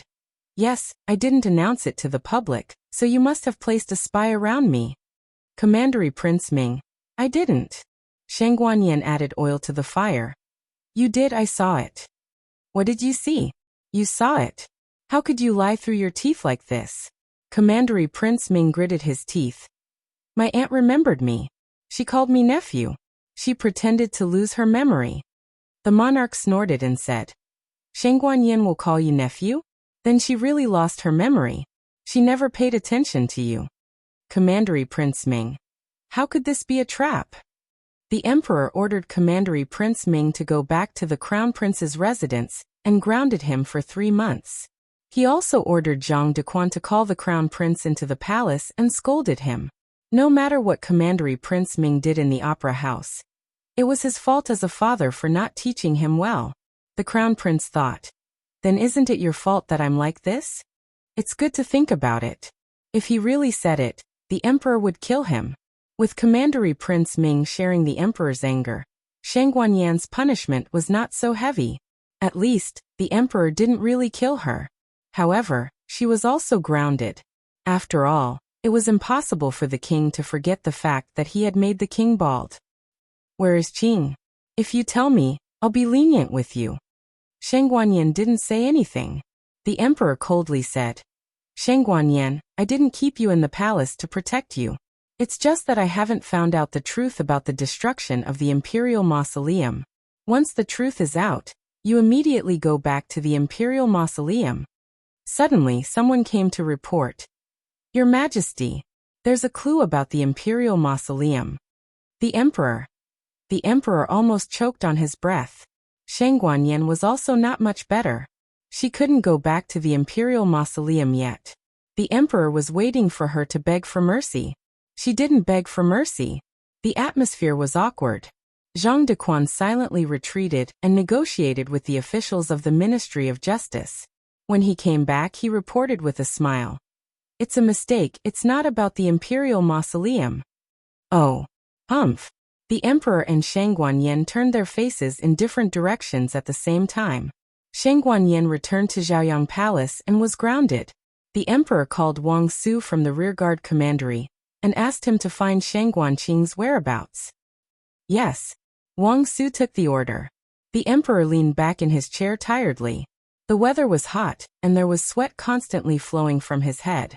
Zhang Dequan asked the palace maids and eunuchs to retreat, then looked at the emperor's head and said, "Your Majesty, take this off." The emperor faintly hummed. Zhang Dequan walked over and took off his wig. The emperor was sure that Shangguan Yan let him out to save Shangguan Qing. Of course, he didn't expect that the other party would cut him bald. But it would be a lie to say that he wasn't angry. The emperor coldly said, "Can't she just tell me that someone is going to harm Qing? Do you think I don't care about Qing Er's life and death?" Zhang Dequan said in his heart, "You destroyed her maternal family, expelled her from the royal family, and demoted her to a commoner. Do you expect her to trust you as a father and daughter, or as a monarch and people? Everyone knows the truth, but they just can't accept it." Zhang Dequan poured a cup of herbal tea for the emperor. "Please calm down." It was impossible to calm down. The emperor took a sip of tea, and thought of the young commandery princess. He asked, "The young commandery princess hasn't come back yet?" Zhang Dequan hurriedly said, "You are worried that she can't keep up with the prodigy class, so you asked me to find a teacher from the academy to make up for her." "There is such a thing." The emperor remembered and no longer urged. But he couldn't approve the booklet. He paused for a moment, then said to Zhang Dequan, "Bring me my thrush bird." The emperor had two hobbies in his life. One was shooting bows and the other was raising birds. A few days ago he asked someone to buy a 5-colored thrush bird from Jin State. He loved it very much and would go to see it every day. Zhang Dequan went to the door to instruct the young eunuch. Not long after, the young eunuch rushed in and said in fear, "The thrush bird is gone." Who went to the birdhouse? Other than the bird trainer, there is only the young commandery princess. The young commandery princess promised to compete with little Jing Kong yesterday. She was an elder who kept her promise, so she put the bird into her pocket and took it out of the palace. I just want to borrow it. I told Uncle His Majesty, and he didn't object." The young commandery princess climbed into the dragon bed in the middle of the night, and said this to the emperor, who was sleeping soundly. The young commandery princess took the bird out, and put it into her school bag. She didn't take it out until she went to make up for her lessons. Little Jing Kong whistled with his fingers. There was no sound, and called Little Nine all by roaring. The two children didn't reach a consensus on the rules of the bird competition. Little Jing Kong thought that the bird competition should be based on size, while the young commandery princess thought that the bird competition should be based on beauty and ugliness. Both of them were full of confidence in their birds. Then, when the two birds met, they were dumbfounded. They saw Little Nine didn't say a word, but flew over and swallowed the 5-colored thrush bird in the young commandery princess's hand, leaving nothing behind. Little Jing Kong, the young commandery princess. Tianxiang Pavilion. Gu Qingfeng finished tonight's scene. He went backstage to take off his costume and makeup, changed into his light blue gown, and went to the second floor. Xiao Heng and Gu Jiao were in the room. Xiao Heng was still standing on the balcony, looking in the direction where the carriage left. Gu Jiao didn't disturb him. She just quietly accompanied him, eating the watermelon that Shangguan Yan had dug. It was cold, sweet, and refreshing.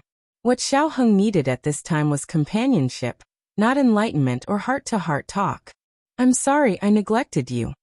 Xiao Heng came back to his senses and said to Gu Jiao with guilt. Gu Jiao shook her head with her cheeks puffed up. That woman not only dug the watermelon into a beautiful ball, but also removed the seeds. She ate it happily. She would be happy when she was with her husband. When two people were together, they didn't need to talk much. Silent companionship was also a kind of tacit understanding. There were only two left. Gu Jiao thought for a while, then scooped one and fed it to him. Xiao Heng ate it. "Is it sweet?" Gu Jiao asked. "Yes."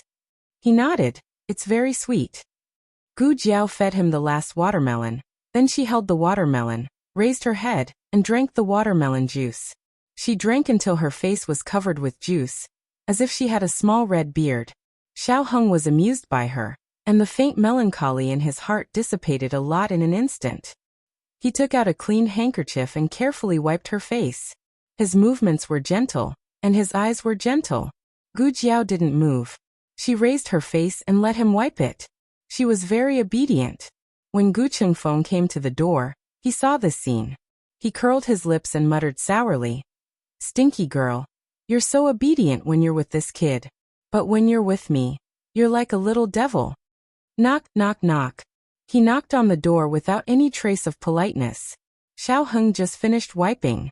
When he heard the sound, he took back the handkerchief in his hand. Gu Jiao glared at Gu Qingfeng with hidden bitterness. "You're itching for a beating again." Gu Qingfeng received Gu Jiao's death stare. He gritted his teeth. "Stinky girl." He walked into the room and sat down at the square table. He poured himself a cup of tea and snorted indifferently. "Don't blame me for not reminding you. The inner city gates will be closed in less than an hour." Xiao Heng gently squeezed Gu Jiao's hand. Gu Jiao also squeezed his hand. Gu Qingfeng was unprepared for this public display of affection. He was so full that he wanted to slam the table. "Don't you two go overboard. This is my room. You want to whisper sweet nothings to me? No, you two are not allowed to whisper sweet nothings to me. Let's get down to business," Gu Qingfeng said seriously. "I found out why Royal Prince Ming came here today." Xiao Heng and Gu Jiao left the balcony and walked over. The two of them sat down opposite him and looked at him, indicating for him to continue. Gu Qingfeng did not keep them in suspense, and told them what he had overheard. The Crown Prince asked him to come here and wait for someone. It said that it's an extremely skilled martial artist. However, as you can see, he has already left. I didn't see any skilled martial artists appear either. His information might be wrong. Gu Jiao and Xiao Heng did not have any evidence on this point, so it was hard for them to jump to conclusions. "That's all?" Gu Jiao asked. "That's all," Gu Qingfeng said. Gu Jiao said, "Who was the girl who was taken away today?" Gu Qingfeng sighed. "The officials who came were all very tight-lipped. We haven't found anything yet." Gu Jiao looked at Xiao Heng. Xiao Heng was silent. Xiao Heng rushed back to the inner city before the city gates closed. Gu Jiao took Gu Xiaoshan back to Willow Lane. Zhong Ding, Zhou Tong, and the others stayed at Heavenly Fragrance Pavilion. They had already paid the money and called the girls. They did not know that Gu Jiao and Gu Xiaoshan had left. After Xiao Heng came out of Heavenly Fragrance Pavilion, he felt strange. He kept feeling that there was an invisible connection. "Young master, young master, young master." The coachman called him 3 times. Xiao Heng came back to his senses and asked, "What's wrong?" The coachman whispered, "We're about to reach Lingbo Academy." In other words, it was time for him to change his clothes. Xiao Heng changed back into Kanglin Academy's uniform, put on a veil, and went to Lingbo Academy to pick up little Jing Kong from Teacher Cheng's place. Little Jing Kong got into trouble today. He rubbed his little hands and did not dare to say anything. In the past, Xiao Heng could see through him at a glance. However, he was a little uneasy today, and did not notice little Jing Kong's strange behavior. Little Jing Kong had already eaten. After returning to Linglong Pavilion, Xiao Heng directly fetched water for him to take a bath. He did not say anything unnecessary during the whole process. Although he had always been a man of few words, little Jing Kong still felt that his bad brother-in-law was different. He looked at his bad brother-in-law in confusion. "Did you get the last place again today?" No matter how many times Xiao Heng got the first place, little Jing Kong could not get rid of the fact that he got the last place. "No," Xiao Heng said. He took dry clothes and put them on little Jing Kong. "Go to sleep." Oh. Little Jing Kong did not cause trouble. He climbed into bed, turned over a few times, and fell asleep. The moon was dark and the wind was strong. It was hot and dry. The cicadas on the trees kept chirping, and frogs croaked in the lotus pond. The whole academy fell into a deep sleep. Xiao Heng tossed and turned on the bed. The assassination last night, Zhang Dequan's call, and the woman he met today kept flashing through his mind. The woman holding the watermelon, and being afraid that he would reject her became clearer and clearer in his mind. The feeling of being pulled in his heart became stronger and stronger. He covered his chest and breathed slightly faster. He did not know how long it had been before he fell into a deep sleep with his thoughts running wild. Midnight. The sky flashed and thunder rumbled in the sky. Xiao Heng's heart palpitated. He opened his eyes and sat up. The window lattice was blown open by the strong wind. The plain curtains swayed in the lightning and thunder. He got out of bed and went to close the window lattice again. However, he accidentally knocked over the teacup on the table. The teacup was smashed into pieces. He took a step back to avoid it, but he still stepped on a piece of debris. Blood flowed from his white and thin feet to the corner of the wall. The next day, Xiao Heng sent little Jing Kong to school at Lingbo Academy. As soon as he arrived at the entrance of the academy, he heard two students of Lingbo Academy say, "Did you hear? Something happened to the dethroned crown princess. What could happen to her? She seemed to want to escape from the palace last night. However, there was a sudden thunder. She was so scared that she lost her footing and fell down from the back of the mountain. It was a serious fall. She even broke her waist. She won't make it." "Really? Of course it's true. There's an imperial doctor living next door. He was called into the palace last night to save the dethroned crown princess. He hasn't returned yet. Now people are saying that the dethroned crown princess is immoral. Even God can't stand it anymore and sent down lightning to punish her." Xiao Heng suddenly felt out of breath. He did not know how he left. When the carriage stopped, he was already at the entrance of Tianxiang Pavilion. The carriage driver looked at him worriedly. "Young master, we've arrived at Tianxiang Pavilion. Are you okay?" "I'm fine. Where's Jing Kong?" Xiao Heng asked. The carriage driver was surprised and replied, "You sent him to the academy. You personally handed him over to Master Lu. Master Lu also asked Master Cheng to pass on a message. If you can't come at noon, I'll have to trouble Master Cheng to take care of him." "That's good." Xiao Heng got off the carriage. The carriage driver was confused. Did the young master suffer a blow? His entire being seemed to have lost his soul. But even so, the young master still made arrangements for Jing Kong. Xiao Heng never wore the Kanglan Women's Academy uniform to Tianxiang Pavilion. Today was the first time. Gu Jiao was also there. She had also heard about the crown princess from Muchuan. She came to Tianxiang Pavilion to ask Gu Chengfeng about the situation. In fact, with Muchuan's status, it was unlikely that he was lying. Gu Chengfeng closed the door, and the two of them sat down. He himself also came to the table and sat down. He said solemnly, "I have two things here. First, it is true that the deposed crown princess is seriously injured and her life and death are uncertain. The people in the imperial preceptor's hall were also alerted. The imperial preceptor entered the palace that night, and is still trying to save her this morning." "How did she get injured?" Gu Jiao asked. "It said that she lost her footing and fell down a hill," Gu Chengfeng said.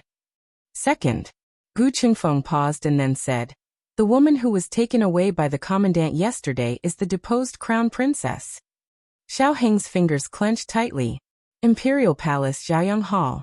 This palace, which had been abandoned for many years, had lost its former splendor and became deserted. However, since the middle of the night last night, it was once again crowded with people. More than 10 imperial physicians and more than 20 medical attendants were summoned to Jiayang Hall one after another. The imperial guards surrounded Jiayang Hall. Wang Su of the rearguard commandery also led his capable soldiers to guard outside Jiayang Hall. The monarch stood in the corridor and watched as basins of bloody water were brought out. His expression was extremely ugly. Zhang Dequan invited the imperial preceptor over. The imperial preceptor entered the room to check Shangguan Yan's injuries. After coming out, he shook his head slightly. The king's veins were bulging as he said, "Is she faking it again? I knew it. What else can she do besides pretending?" The imperial preceptor did not speak. The monarch said coldly, "Why don't you say it?" The imperial preceptor met the monarch's sharp gaze. "I'm afraid it can't be as your majesty wishes. She's really injured, seriously injured." If the imperial preceptor said it was serious, then it was not a serious problem. It was something that couldn't be saved. The monarch clenched his fists. "Imperial preceptor, heal her." The imperial preceptor said, "I can't do it." The monarch shouted, "You are the imperial preceptor. You are the most skilled doctor in the great Yin country." The imperial preceptor calmly said, I don't have the medicine she needs. Even if I do, the hope of curing her is very slim. The monarch said in a deep voice, Where is the medicine? It's not there, it's a person. The imperial preceptor said, Tianqiong Academy, Xiaolulang. Digression. Give me a monthly ticket, bless the crown princess. The latest chapter of this book is not finished yet. For more wonderful content, please scan the QR code below to download the app. Novels are updated faster. Millions of novels are free to read. Novels with connotations that can't be found on the internet are all available here. https://www.zhbqg.com/89642_896428226/1070280023. HTML Genius remembers this site's address in a second. www.zhbqg.com Biku Pavilion mobile version reading website.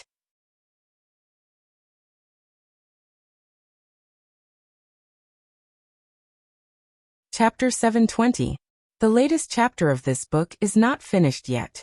For more exciting content, please scan the QR code below to download the app. More novels are updated faster. Millions of novels are free to read. There are all kinds of novels that can't be found on the internet here. The monarch was silent for a moment when he heard the name. Xiaolulang. He murmured. Zhang Dequan understood and explained. He exchanged the reward with Canaan Academy. One of the students from Tianqiong Academy came to see you. The monarch frowned and asked, Is he the witness before Nangongli died? Zhang Dequan said, Yes, he is. The monarch remembered the boy who claimed that Nangongli was killed by someone else. He just wanted to save Nangongli, but didn't make it in time. With the monarch's temper, no matter whether the boy's words were credible or not, he would be sent to the prison for torture. However, he was taken away by Shengguan Shui, who came out of nowhere. Shengguan Shui said that the boy was her equestrian teacher. How did the boy become the young commandery princess equestrian teacher? Did you find out? The monarch remembered that he had asked Zhang Dequan. Zhang Dequan respectfully replied, This servant has inquired. He is Mu Qingchen's deskmate, and the two of them are in the same boxing team. He once tamed a powerful horse king, and Mu Qingchen praised his horsemanship. In addition, he knows the art of Qi Huang, and the young princess has asthma, so Mu Qingchen recommended him to the young princess after considering her condition. But it was the young commandery princess' idea to keep him. You know, the young commandery princess is very picky about her teachers. The monarch said lightly, So he does no medical skills. Zhang Dequan said, Mu Qingchen won't hurt the young commandery princess. The Grand Tutor's expression remained calm as he listened to their conversation. At his level, there were very few things in the mortal world that could make his emotions fluctuate. The monarch looked at him and asked, Are you sure he has the medicine? The state preceptor said, I'm sure. The monarch said seriously, Then send someone to get the medicine. The state preceptor said, I'm afraid he has to come here in person. He will know what medicine to give to the patient after seeing her. In addition, I suggest that the crown princess be sent to the imperial preceptor hall for treatment. The monarch pointed at the room and said sternly, The crown princess is in such a state. Can she still be moved? The state preceptor thought for a moment and said, Then let's wait for Xiaolulang to come. In Heavenly Fragrance Pavilion, Gu Qingfeng's room fell into silence. Yesterday's melon-eating woman turned out to be the former crown princess. This news shocked all three of them. Su Fengxian was also shocked. She had already fainted 7 or 8 times in her own room. She forced a good girl into prostitution, and forced the former crown princess to do so. Heaven really wanted her dead.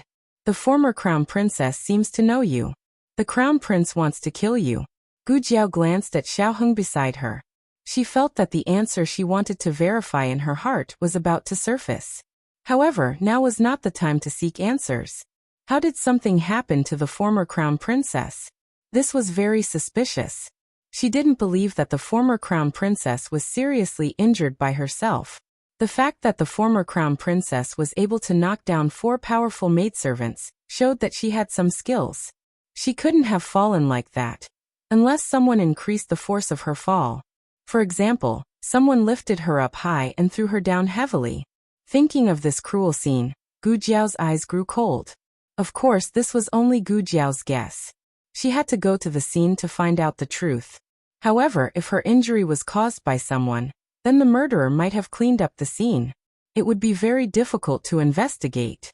However, it also depended on who was investigating. If it was Xiao Heng, he would definitely be able to find some clues. Gu Jiao looked at Xiao Heng and then at Gu Jiao, asking, "Is there something I don't know?" Yes, the former crown princess dug watermelons for Xiao Heng and gave him gold to pursue his wife. Luang. Luang. Gu Xiaoshuan's anxious voice came from downstairs. Gu Jiao asked for leave in the morning. At this time, Gu Xiaoshan should be in class. Gu Xiaoshan rushed upstairs and broke the door in breathlessly. She held her thighs with both hands and bowed. She said breathlessly, "Sister." The people from the imperial preceptor's palace went to the academy and asked you to go to the palace to treat the former crown princess. She was worried that she wouldn't have a chance to enter the palace. "I've brought you the small medicine box." Gu Xiaoshan took down the small basket on her back. If you go to the city gate. I'll ask the people from the imperial preceptor's palace to wait there. If you don't go, I'll go and tell them." Gu Xiaoshan was very thoughtful. She didn't reveal Gu Jiao's whereabouts and also took into account whether Gu Jiao would go or not. At this moment, everyone was shocked to find that Gu Xiaoshan had grown up. She was no longer the village bully who bullied her brother-in-law with a group of bad friends. Gu Xiaoshan took in the expressions of the three people. She was confused and panted. Why are you looking at me like this? Did I do something wrong? Should I reject them directly?" Gu Jiao walked over and gently held Gu Xiaoshuan's shoulder. "No, you did well." Gu Jiao took the small basket. Xiao Heng stood up and said, "I'll go with you." Gu Chengfeng opened his eyes wide and said, "Hey, are you crazy? Aren't you afraid of being recognized if you two go together?" Gu Jiao nodded. "Okay, you can be my medicine boy." Gu Chengfeng, "You two were really helping each other when the other was doing something bad. You never stopped them." Gu Chengfeng couldn't stop them. Xiao Heng had someone go to a ready-made clothing store to buy a set of men's clothes. She tried to make herself look like a medicine boy. Medicine boys couldn't wear masks when they entered the palace, so they could only disguise themselves. Gu Chengfeng said, "In such a hot day, the human skin mask won't stick. It'll fall off." Gu Jiao said, "I'll let you see what the head-changing technique is." A moment later, when Xiao Heng appeared in front of Gu Chengfeng again, Gu Chengfeng couldn't recognize her. Most of Xiao Heng's beauty was hidden. She looked like an ordinary face. Even the most iconic pair of phoenix eyes were covered by Gu Jiao. "You have this ability?" Gu Chengfeng was stunned. He wanted to learn. Gu Jiao and Xiao Heng left Heavenly Fragrance Pavilion. Xiao Heng's carriage and Heavenly Fragrance Pavilion's carriage couldn't be used. The two of them went to a nearby carriage shop to hire a carriage. Although the street where Heavenly Fragrance Pavilion was located was very lively, it was actually very remote. After all, it was a special business. The further it was from the central district, the better. They needed to pass through a ridge of fields and walk through a small forest path to reach the official road in the outer district. In the carriage, Gu Jiao held Xiao Heng's cold hand and silently comforted her. When the carriage was halfway through the forest path, Gu Jiao's ears suddenly twitched. She stood up with a swoosh, reached out a hand, and grabbed the coachman of the carriage company. With a whoosh, an arrow whizzed past the place where the driver had just been sitting and nailed heavily into an old locust tree. The tail of the arrow swayed, and the arrow's feathers swayed so much that they left behind afterimages. It was clear to see just how powerful it was. Gu Jiao wanted to rush over, but a row of spear traps suddenly appeared in front of her. The horse was frightened, but it was too late to slow down. Gu Jiao grabbed the reins and forcefully changed the direction of the horse. The sudden sharp turn caused the carriage to deviate. The horse stopped and the carriage flipped to the ground. The moment they fell to the ground, Xiao Heng used his hands to protect Gu Jiao's waist and head. Gu Jiao also reached out to support his head. The two of them didn't care about each other, but they protected each other. The carriage driver's eyes rolled back and he fainted. The carriage fell behind a large tree. Gu Jiao pulled Xiao Heng's hand out of the carriage and used the large tree to block their figures. Xiao Heng looked at the spear traps not far away, and then raised his head to look at the large net that had not been set. He immediately understood that this was a premeditated assassination. Someone didn't want them to treat the crown princess. "Come out, Xiao Lulang. You can't hide."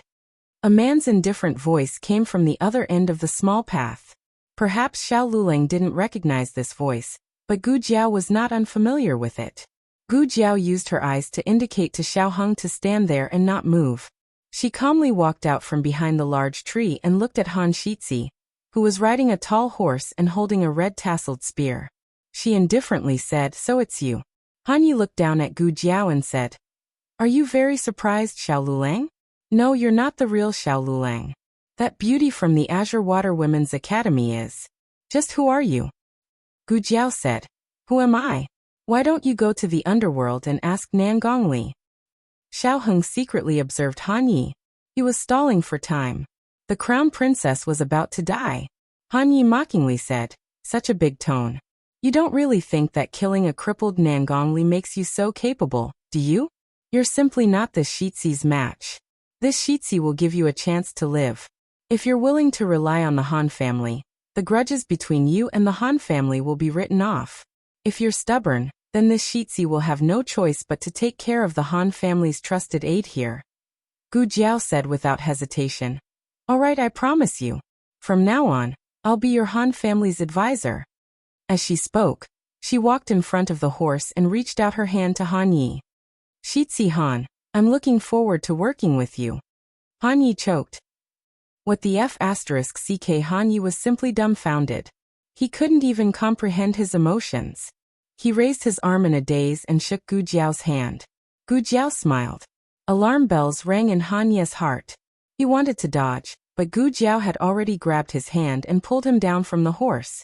He was caught off guard and fell to the ground. Gu Jiao raised her foot and fiercely stomped on his chest. The latest chapter of this book is not finished yet. For more exciting content, please scan the QR code below to download the app. Novels are updated at a faster rate. Millions of novels are free to read. Novels with content that can't be found online are all available here. https://www.zhhbqg.com/89642_8964286/10702316. HTML Genius memorized this website's address in 1 second. www.zhhbqg.com Bikugo mobile reading website. You're tuning in to the Earbook Haven YouTube channel. Don't forget to subscribe and join us on this journey to catch the most captivating stories.